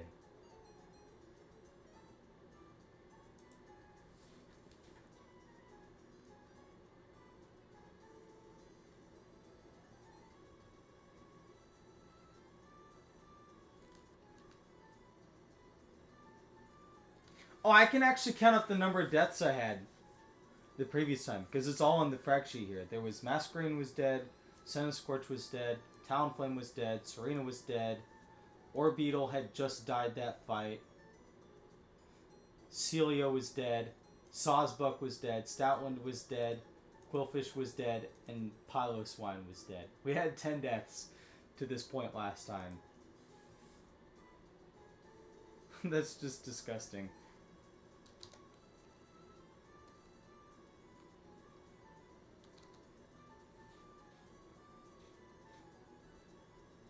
Gerald Claus goes crazy. I know, right? We got 3 Geralds, though. Gerald Jr., and Imposter Gerald.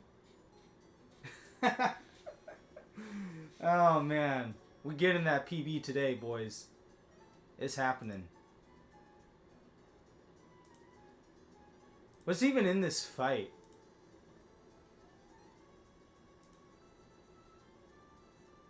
They only have 2 Mons? No, they have 4. It just didn't load all of them yet in the damage cap. Ow!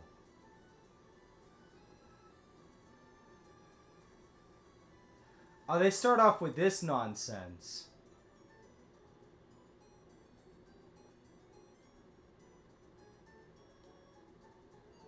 Stupid Skarmory with red card, bro. What are we doing here, man?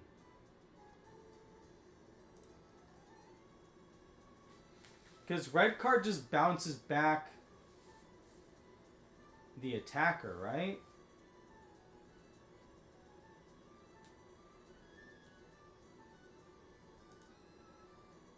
Or is that wrong?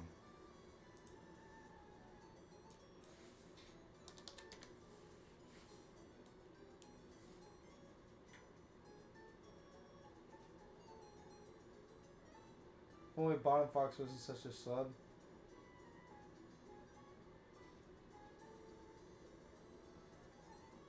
Red card forces you to switch to a random ally after hitting the opponent.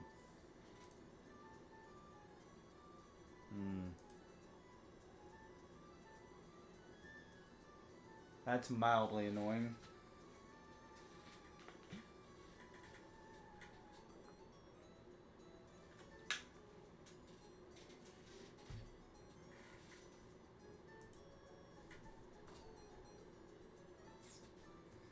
I mean, there's a way around this to prevent any of,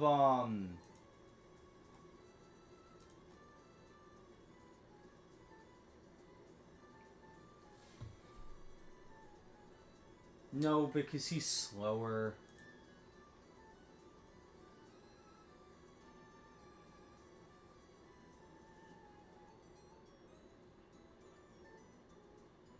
We could lead off with Manectric.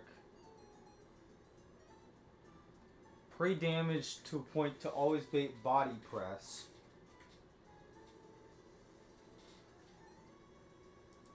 Or dual wing beat.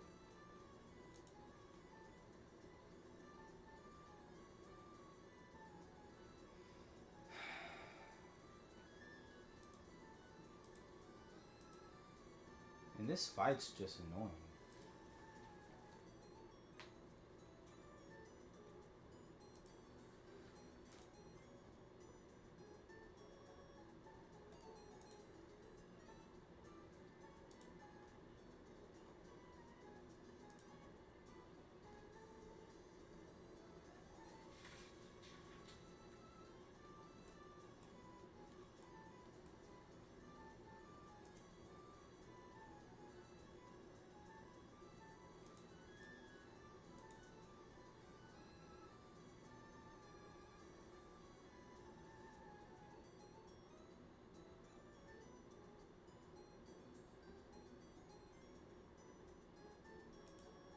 Because that Skarmory is still faster than most of the mons I got.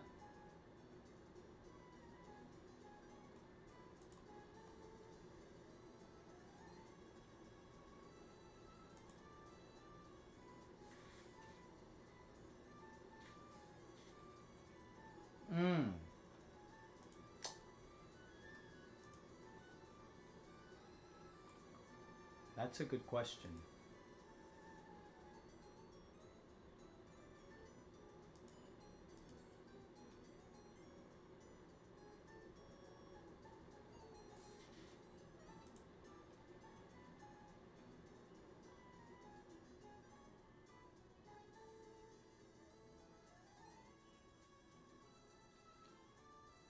Not that I would want to test that theory, though. Because odds are we're still...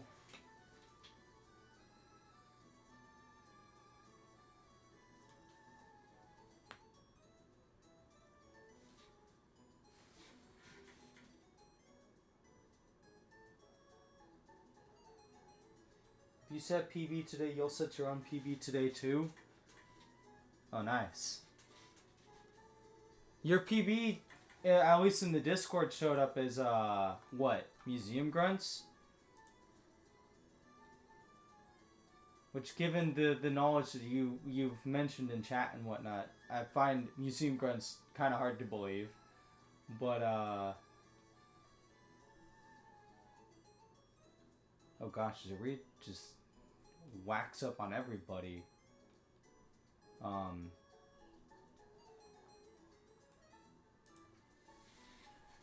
This guy's box, that's crazy.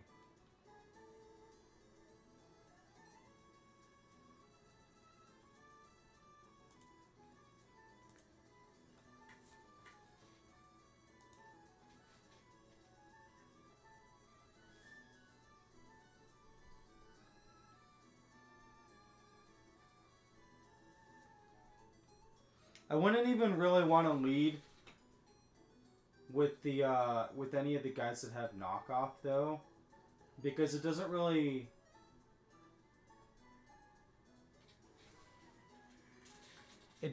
accomplish what I need it to. You know?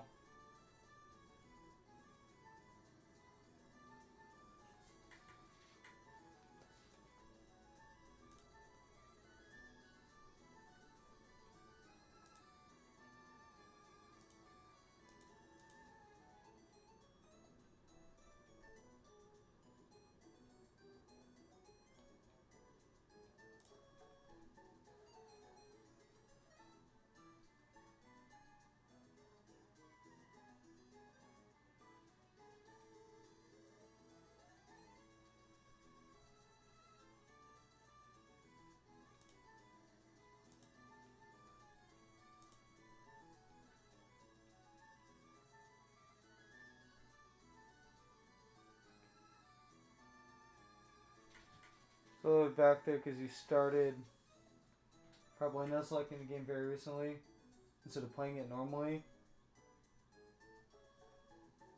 Okay, that makes sense. 70 starter on that PB. Got trolled by Metronome. Oof. Yeah, that spin to Metronome battle is...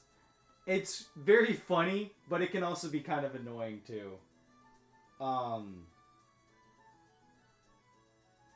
My save state to where I start is actually after those trainers. So I get to see my whole 6 pack all at once without having to deal with um without having to deal with spin to metronome crap. Because a good Turtwig with enough RNG can get you past those battles. If you lose your starter that early, it's probably better to just restart and grab a new new set of encounters, unfortunately.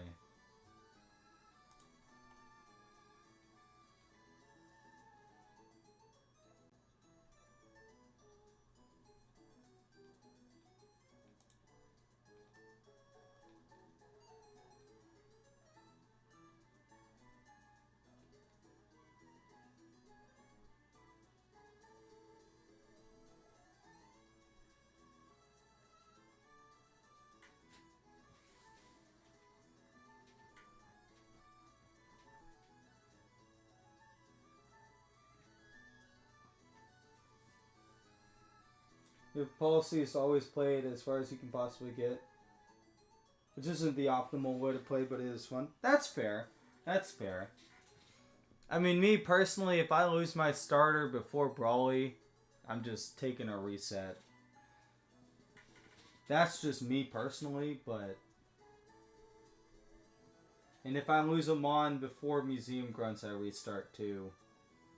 Just because... Unless the exception being like if I lose like Delcatty or something that I know isn't gonna really do much after the first split. Like my Delcatty, I don't think has come to a single fight after since Brawly Split. It just has not contributed, which is fine. You know, it's not what it's there for. Like it just kind of is a box warmer, but.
So I need to somehow construct a line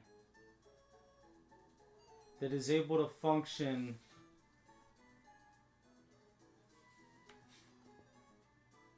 and take out this Skarmory without letting it get up rocks.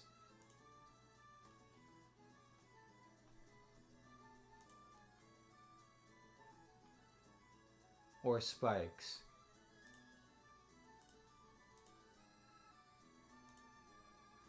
Which is a lot easier said than done.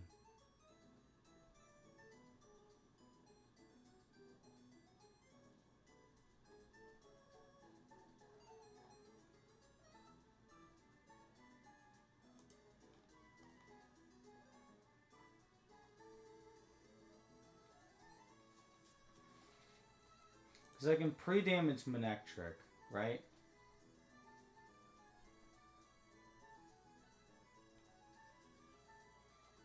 To make sure that after going for discharge, it always is going to click body press. No matter what. Because discharge will drop it down to effectively sturdy.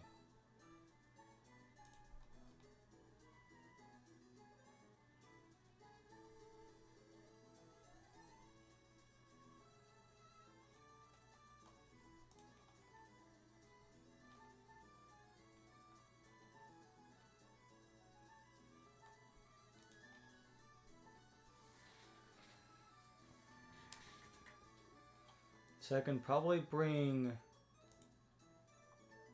this guy in the back. Well, what's my counter to this guy?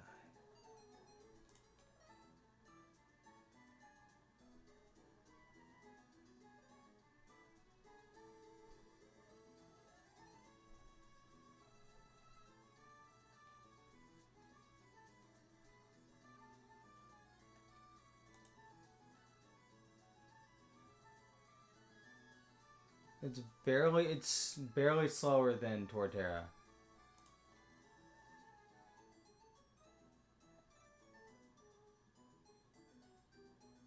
That's fun.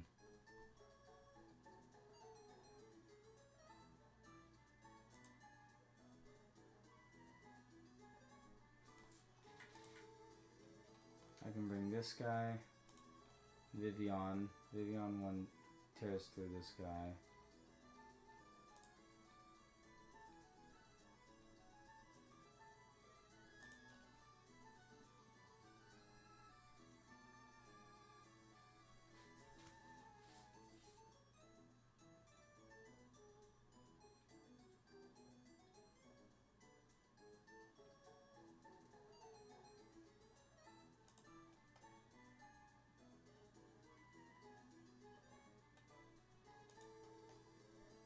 Can't be you.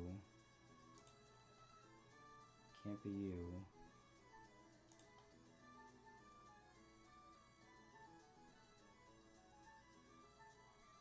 He actually can put him to sleep.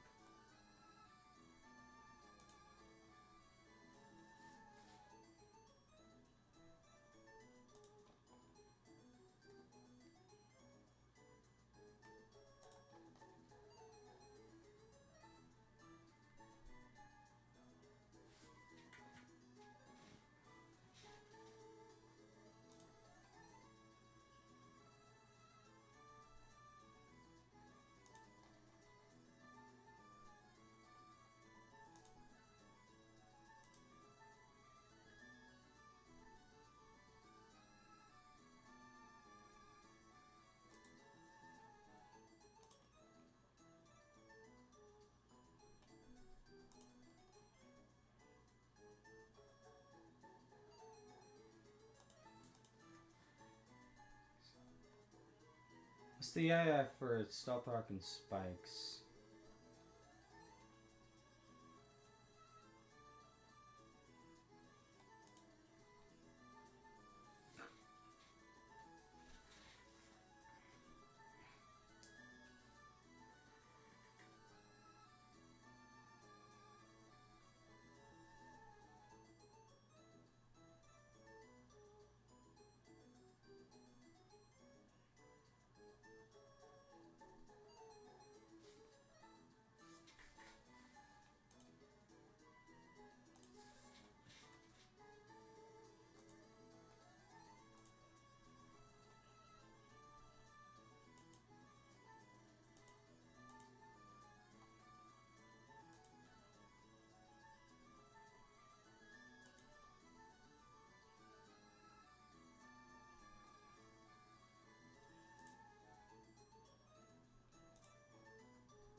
So we want to have Vivian. We're going to have the Nectric pre.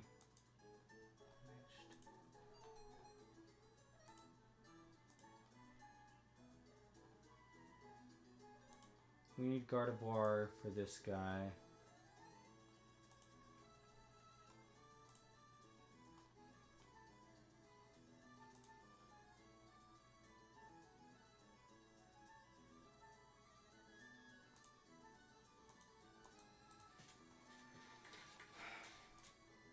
So Manectric, Gardevoir, this guy. It's 3.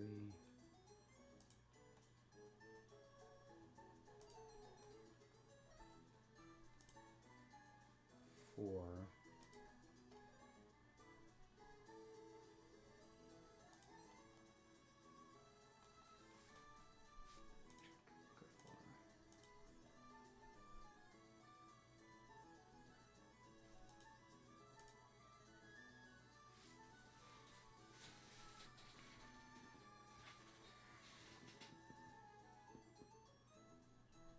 It's gonna be a potato.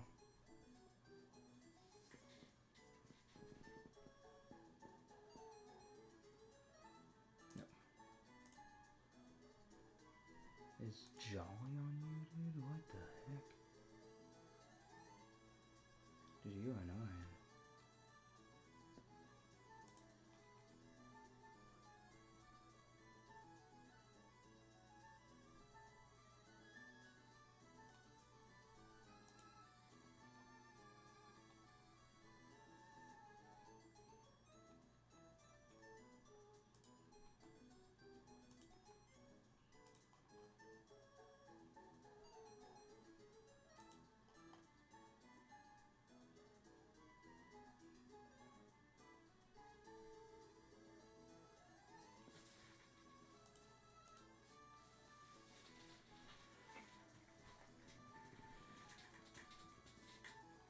Cherryberry. Yeah, so Gardevoir. We need Manectric, Gardevoir, Vivian.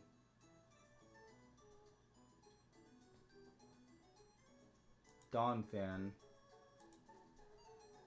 Eldegoss. And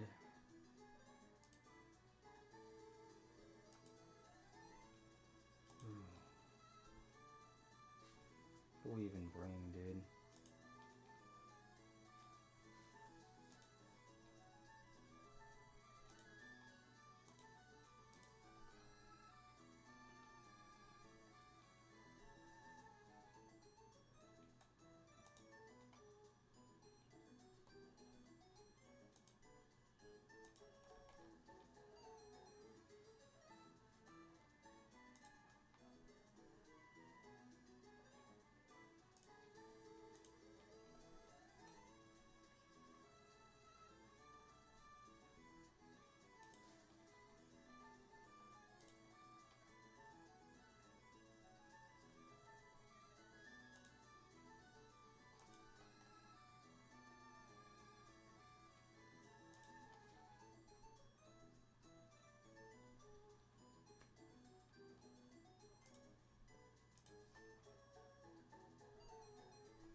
And we bring this guy.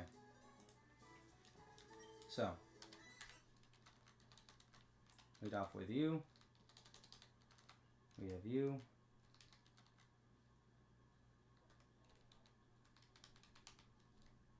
We'll have you.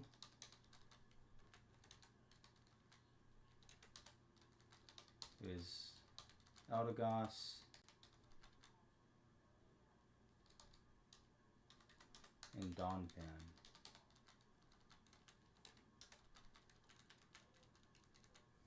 Oh, yep, you're right.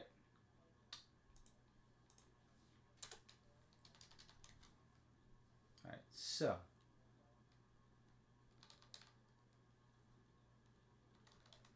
We're not going to put an item onto Markov.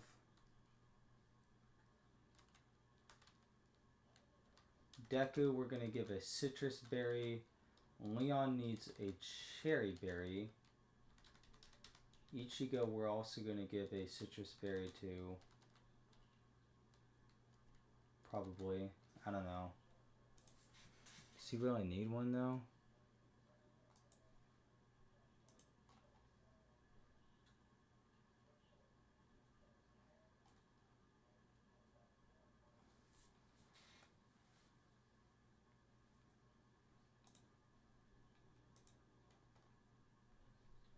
I mean, not really.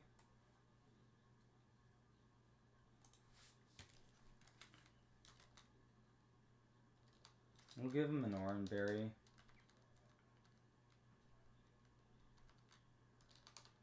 Amo will also give an orange berry to. probably.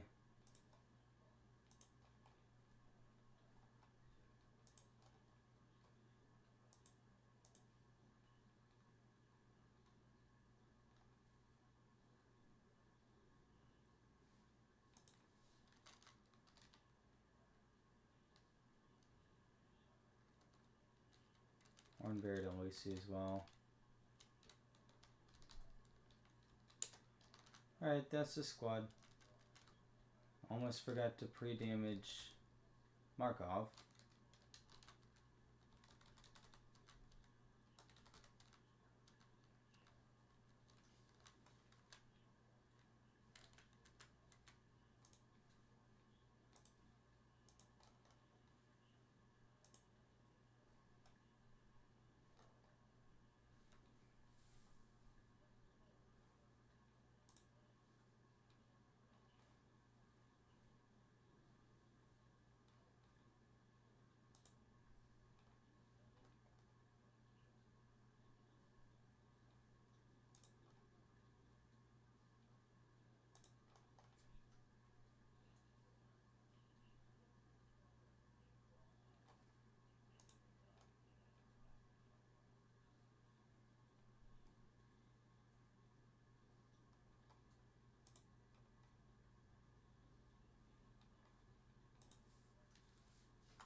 We need to pre-damage him down to 49.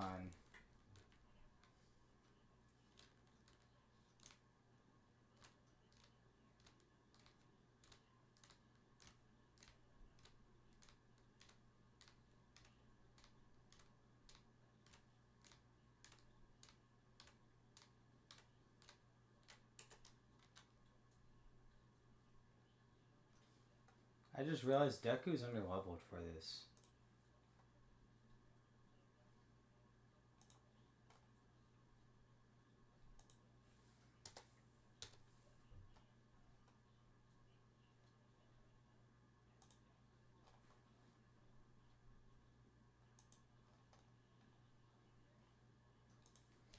We're going to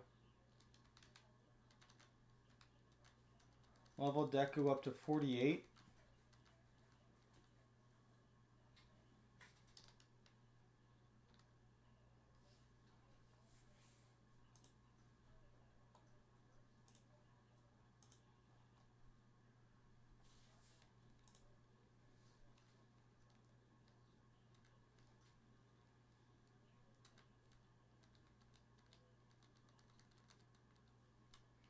Because at level 48, even with one speed IV,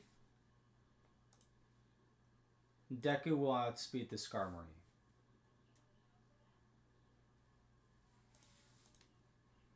We're also going to update that in the damage calc.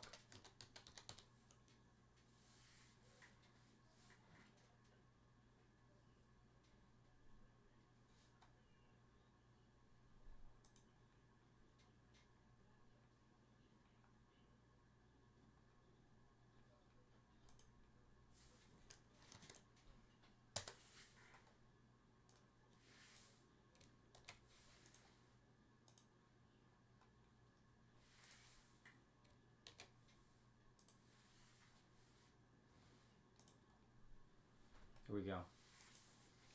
Massive. Which means, at that point, Deku doesn't need a citrus berry. Deku can go with an orange berry.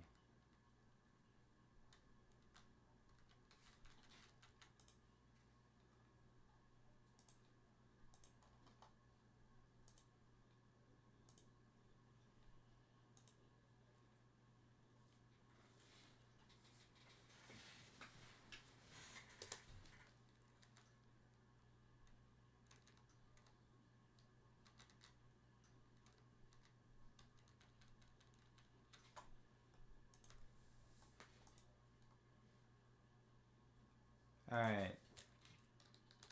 Let's get this PB.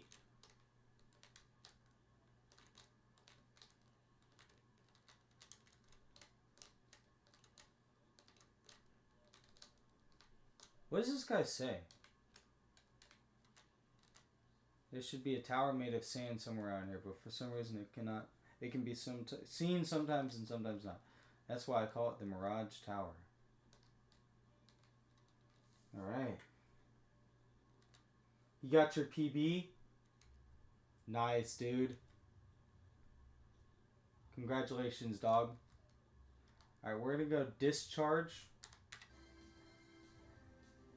Back-to-back is not when you have a lead that can handle both enemy leads. Yeah.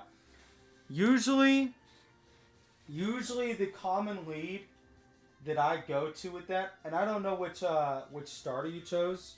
I usually choose Turtwig just because it very easily it's the most consistent for me getting out of there. It also 1v1s the Hitmontop. But no, usually what I use as my lead is my what route is that? 119? Give me just a second to pull up the routes. I usually either use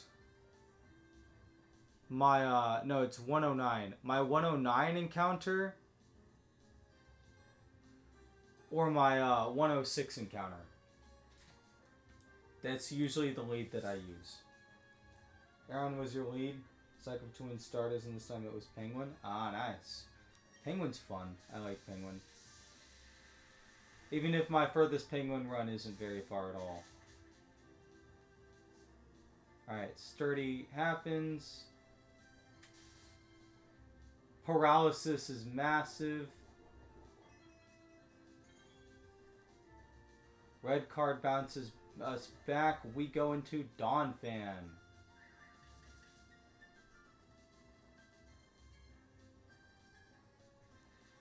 Why did you set up spikes? You saw slow kill.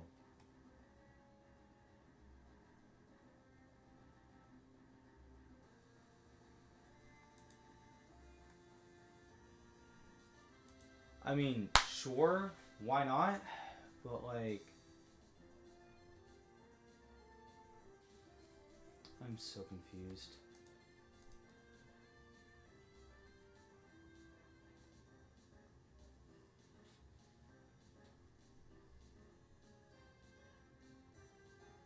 I don't know why it went for that. It saw slow kill. Huh.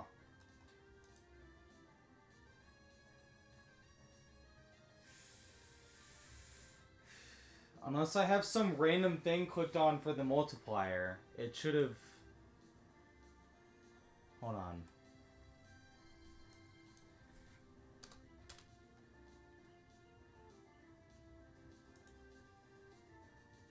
Okay. So it had a 55% chance to go body press and a 22.5% chance to go for stealth rocks or spikes. I mean, I guess spikes is a little better. Yeah. Well, Donphan's out. Now, this thing is paralyzed. So I could go for rapid spin.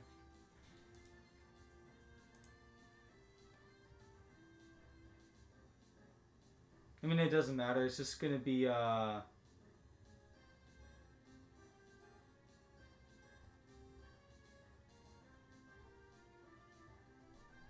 well,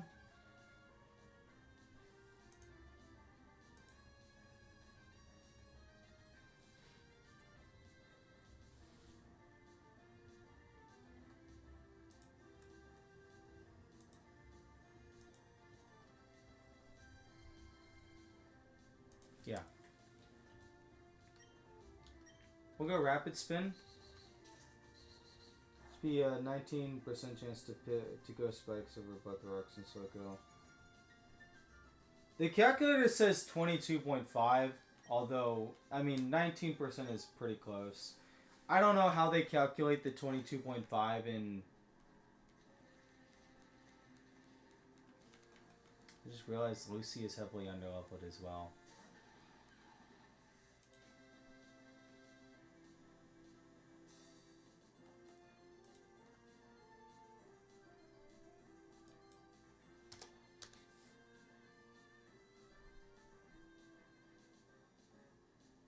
I mean,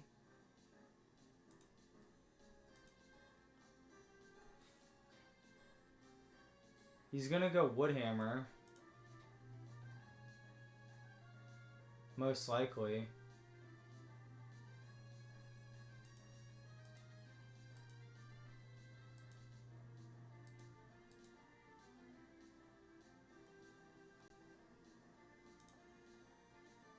So he's a chance to go Leech Seed. Although it's most likely going to just be Woodhammer.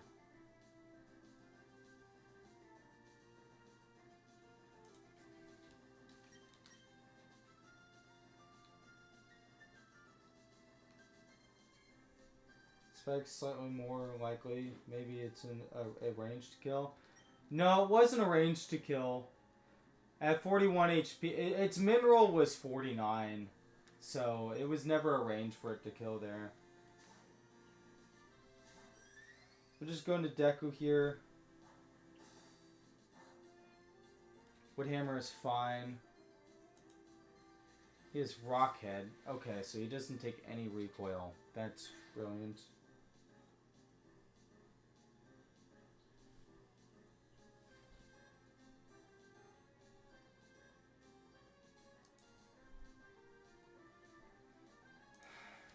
Alright, we're gonna go Bug Buzz.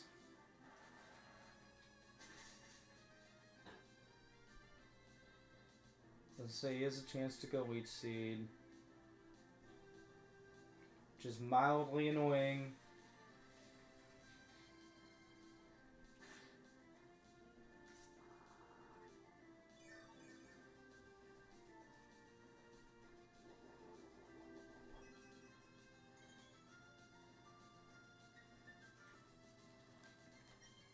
I'm gonna go Bug Buzz again. He goes for Protect like a dick.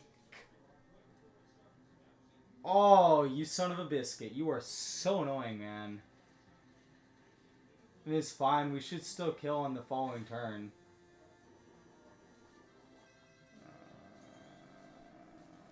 You just get so much recovery back, dude.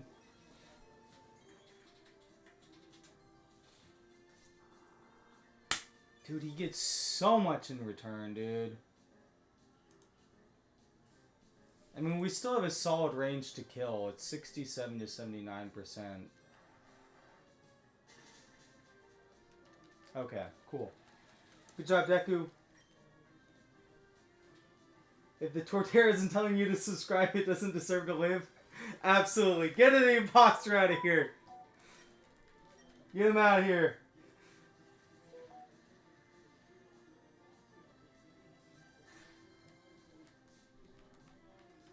Alright, Rhyperior comes out.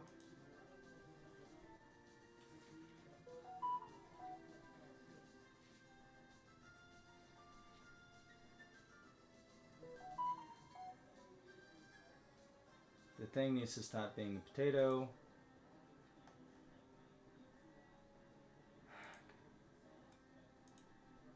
We have 51.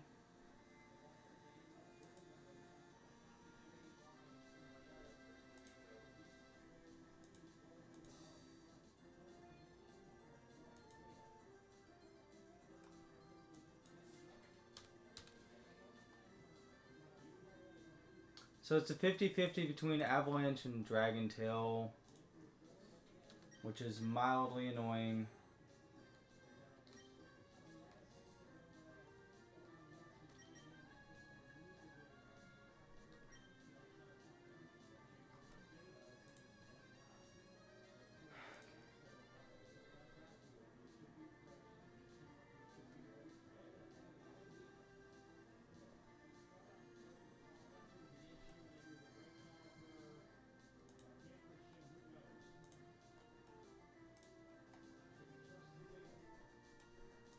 So we're going to go into Ammo first, in case it is Dragon Tail.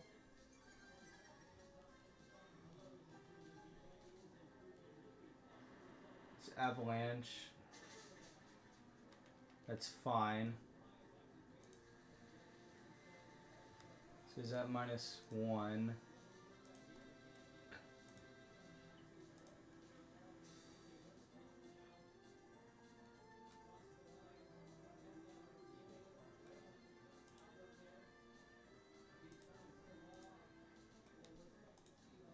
Alright.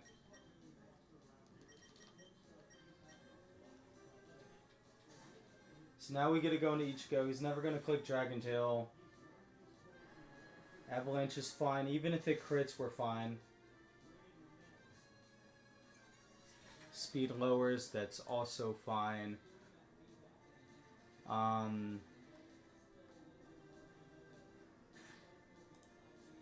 We have just enough special attack to guarantee a kill with Leaf Storm. Or he'll protect. That's fine too.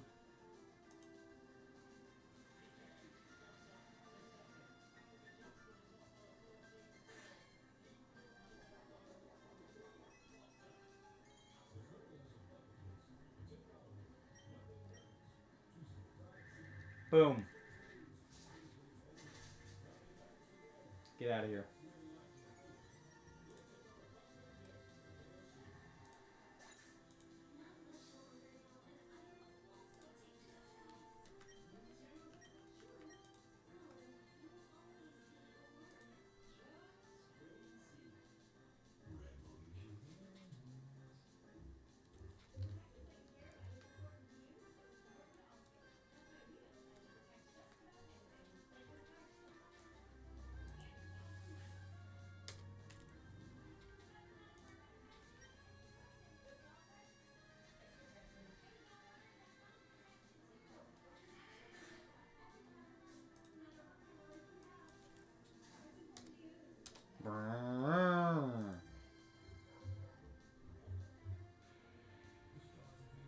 This thing's most likely going body slam.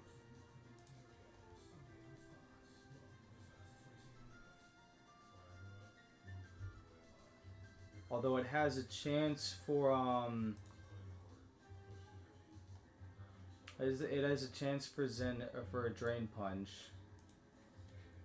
It's got a 9% chance for drain punch. So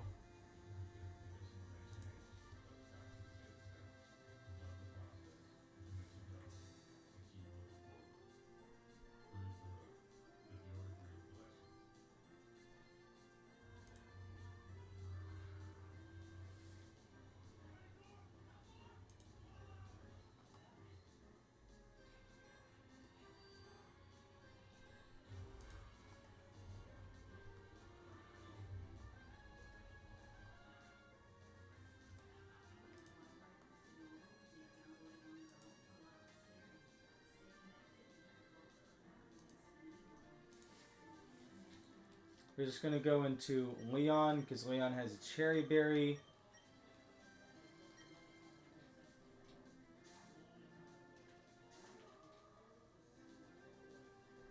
Body Slam comes out. We survive crit plus Sandstorm Chip 100% of the time.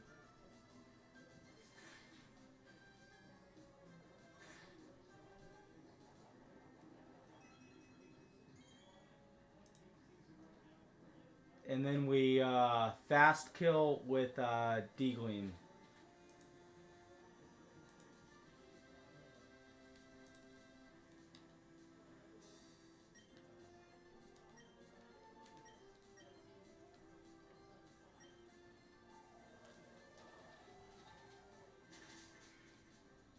Let's go! PB acquired! Yes! Haha! Well, tied the PB, but effectively PB, because I'll count that because we have much less deaths than the last time we got here. That is what I'm talking about.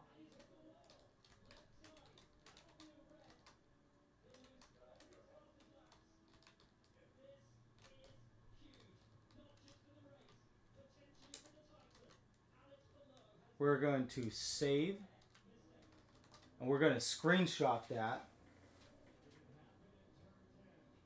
It's technically tied with PB, but I'm counting it as a PB because we have much less deaths than the previous time we got here. Like, when we got here before, there was like 12 deaths, man. If not more. No, it was 10 deaths, I think. No, it was more than 10. Because Hitmontop had died in that fight. I think Onyx died in that fight, and so did Octillery. We had like 13 deaths. It was truly disgusting. There was a massacre that happened. Also, the previous box just did not have the juice to really continue on after that point. Like, it could have limped its way through the following fights, but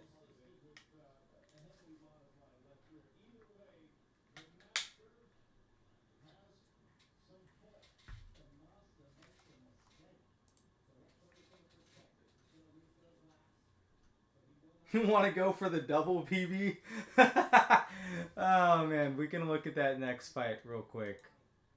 If it's a quick pointing sesh, then yeah, I can go for it. If not, then we will call it a night because it is like 10:40. Still have to have dinner and get to bed at a decent time for church tomorrow.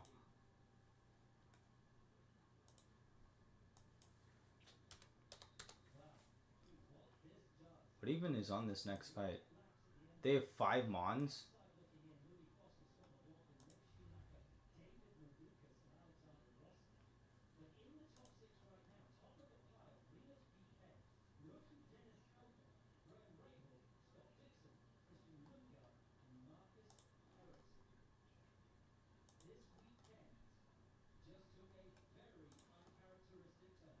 Oh, this next fight should be easy.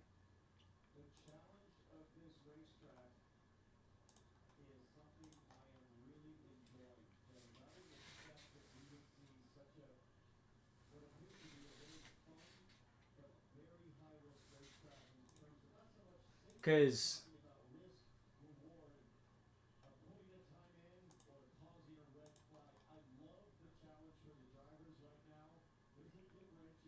holding soft sand.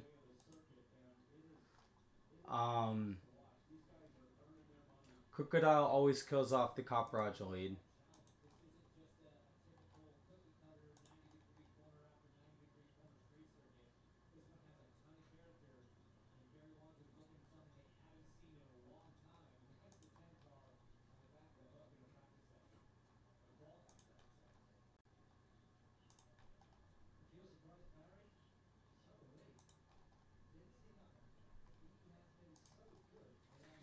And then it'll be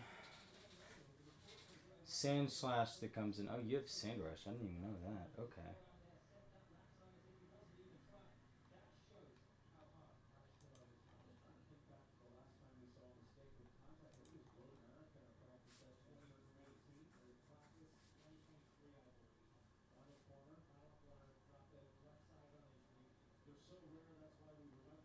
I mean, Torterra just owns that guy.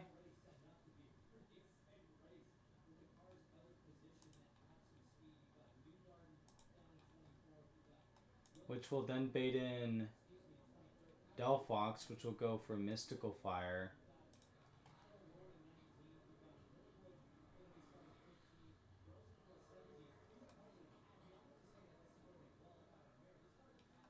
Oh, this thing is Sticky Barb. We want that. How do you get...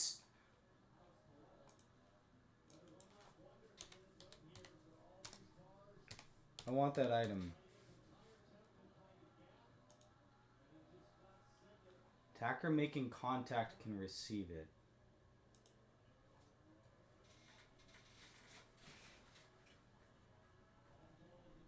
This is Sticky Barb Heist? Yeah. We'll get Sticky Barb Heist as our PV. We'll go for that. We can do this one fairly quickly. Figure this out.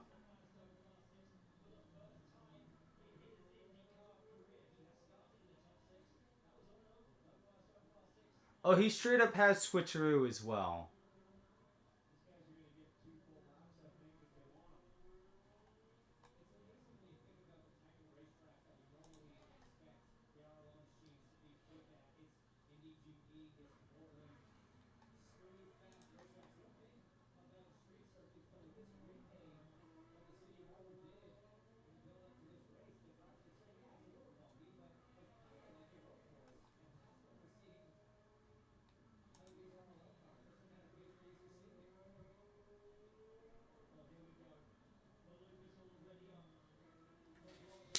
I mean, I guess to begin with,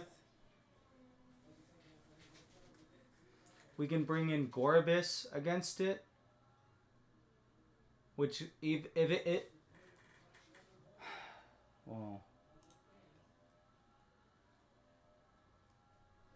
we'll have a cherry berry on what's his face just in case.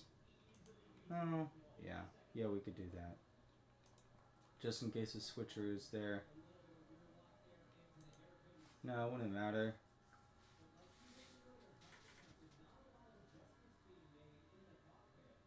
Just don't make contact a second time and you're good. What do you mean? Well, it says an attacker making contact. An attacker making contact can receive it. So wouldn't they need to use a contact move into us in order to get it? Isn't that how that works? They would need to hit us, and they don't have any contact moves, right?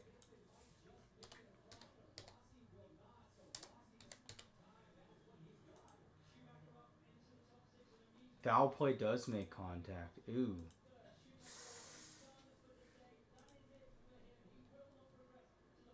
I mean, they'll still go Psyshock into it.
Okay.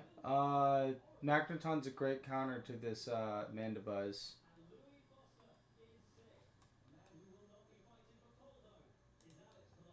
And then Donphan works really well into this Lycanroc.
Alright, let's get this PB, and then we'll call it a night.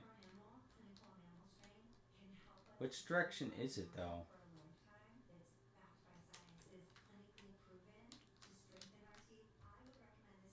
I guess I have to go past this guy, right?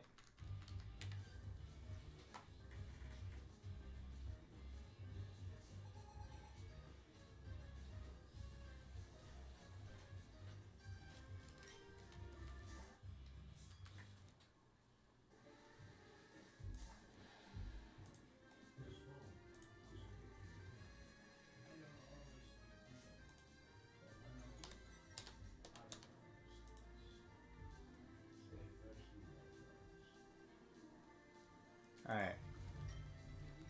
High horsepower always kills this guy. Bye-bye.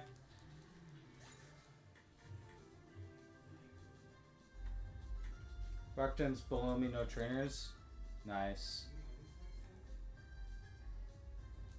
And I'll probably get that tomorrow. Well, if it's available to get now, I may as well grab it, but... Alright, Delphox came out next. Not entirely sure. Oh, you know what? Because it's just faster. This thing is either going to go switcheroo, Mystical Fire or Switcheroo.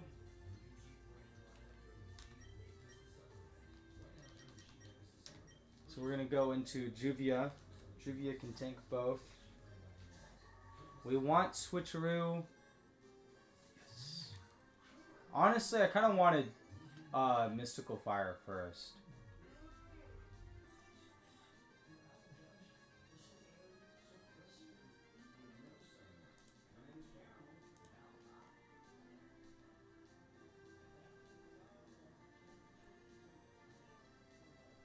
Oh, we're still slower.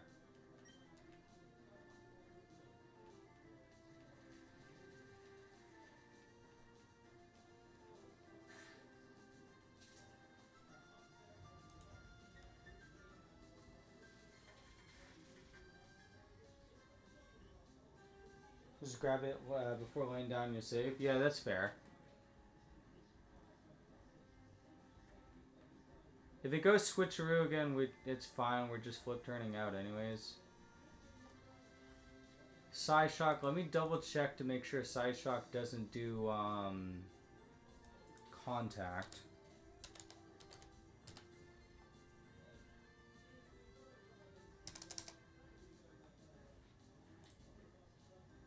It does not. It just deals damage based on the defense instead of special defense. It's gonna crit at 78.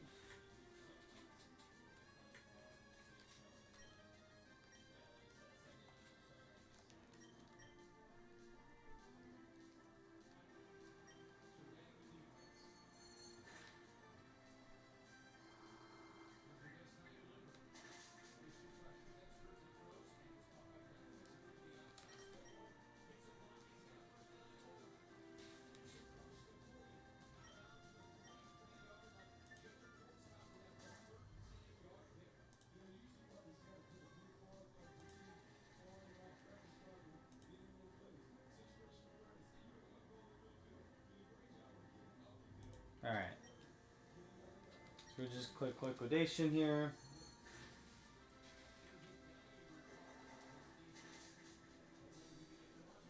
Bye bye, Delphox.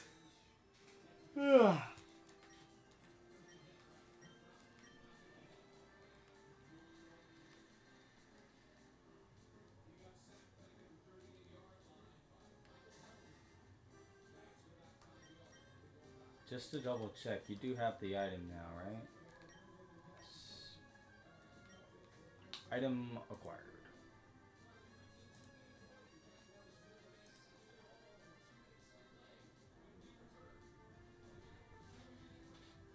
Dude, his earthquake is going to deal so much. So we go into subscribe.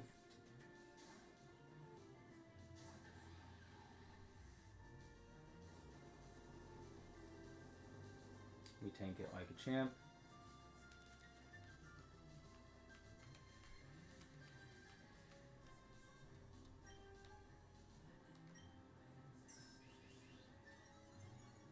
Uh-oh. He went for a sword stance. Oh, man.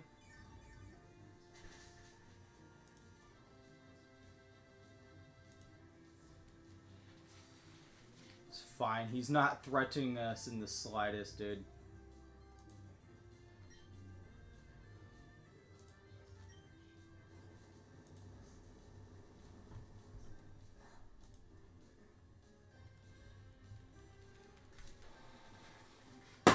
Oops.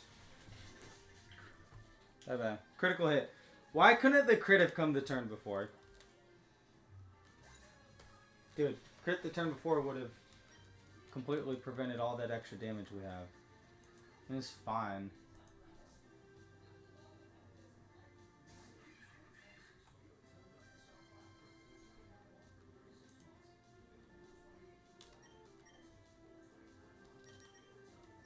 Going to Boxo.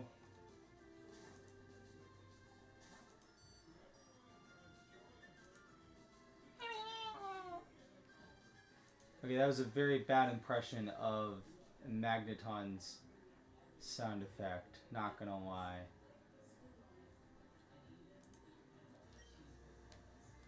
I'm gonna go Electro Web.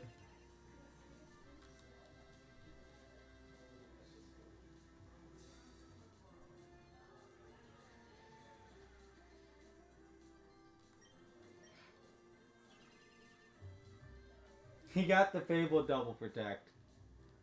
That's funny.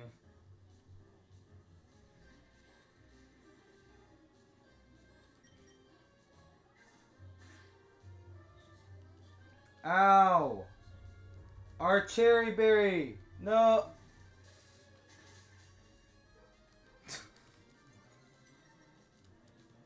What are we gonna do with it?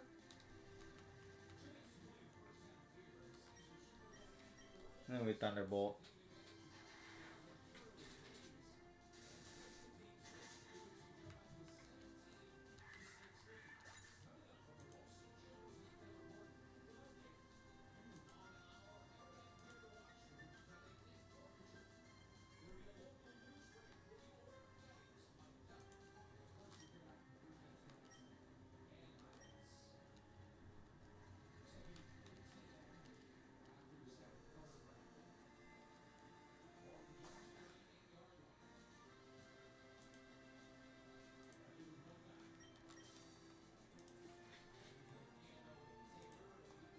This thing always clicks high horsepower.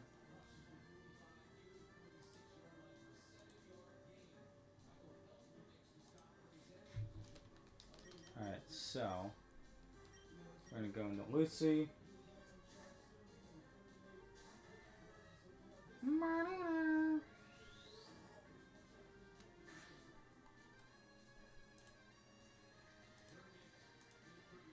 Alright.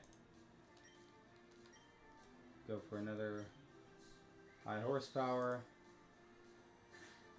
We survive a crit.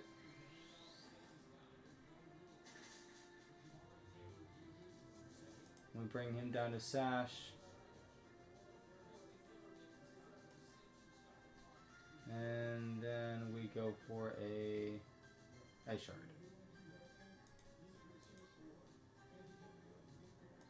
That will always kill.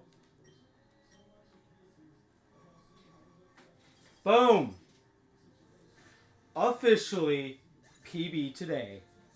Let's go. That is what I'm talking about, baby.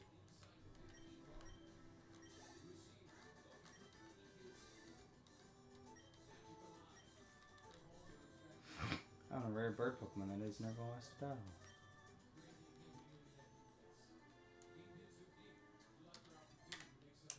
I'm going to set the save now.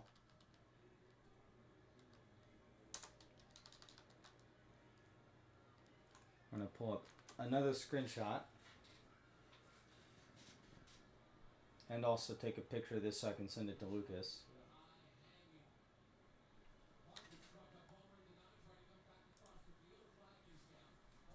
Once I crop this, because I couldn't take the picture in time.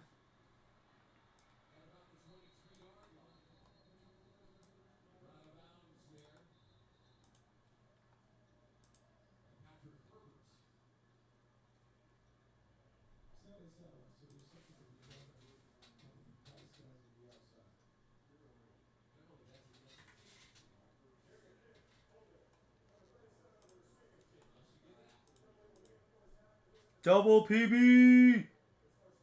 We did it! We're champion. Well, we're not champions, but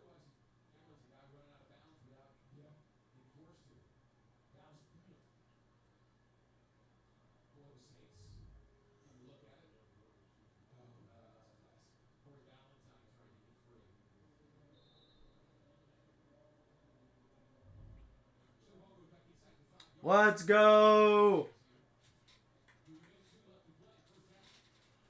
That's dope.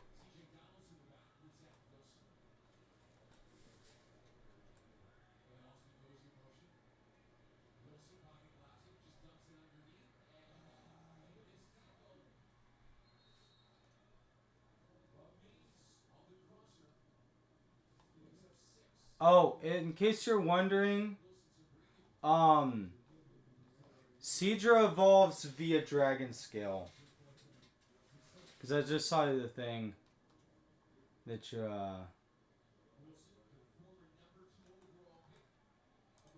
there's a Pokédex for the, for Run and Bun that you can check the, things for the moves and abilities.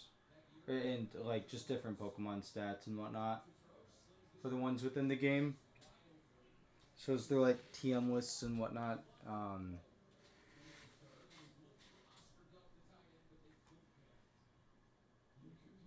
Seadra or Horsey has like a 5% chance to hold the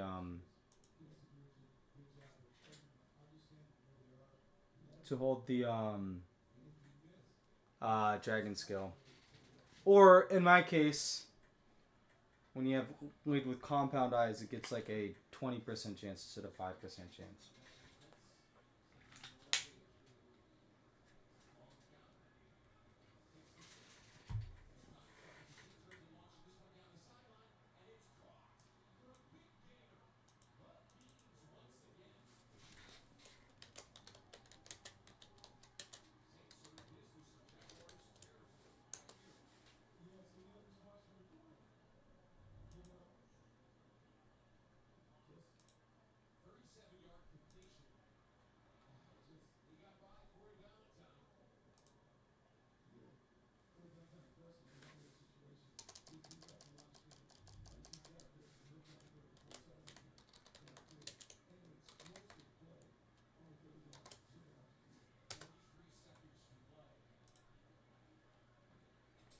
You get the documentation. You thought it would be specified in that document? Yeah, I think because that's the document from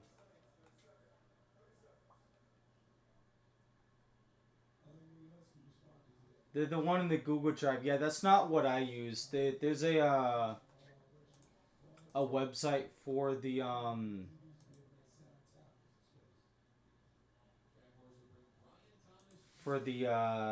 decks. I have a Reddit page pulled up that's always on a saved tab because it doesn't sometimes like when I go to boot up the tab for the or for the Pokédex front and bun, it doesn't load properly, so I have to like close it and reopen a new one. But yeah, because around this time last year, a little bit more than that, the dex and the calculator went down because I guess the thing to it ran out of like the IP had ran out or something like that.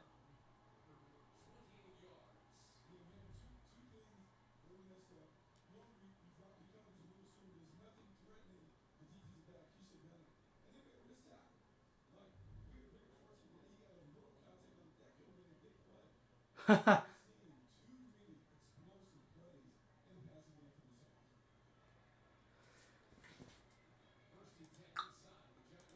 let's get this item. And I also realized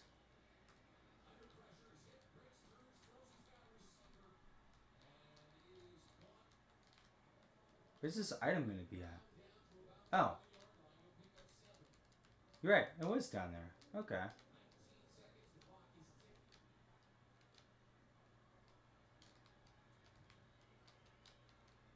I also realized that in the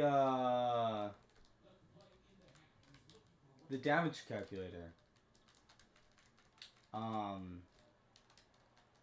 Crocodile is holding an item already, so I need to remove all the items from everybody and then re-enter them into the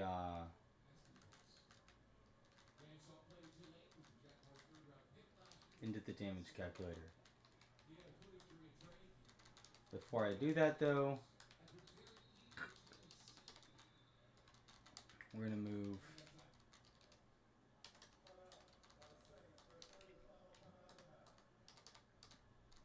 everyone into their respective spot in here, or their kind of respective locations. Protect botters and fake out mons get their own special section on the bottom. Donphan also is sturdy, so I guess he can guarantee take a hit, so he gets his own spot as well. But yeah. Alright. Good night, man. I appreciate you popping in. I might be live tomorrow. We'll see. Either way, good luck with your run. I will see you all in the next one. Doses.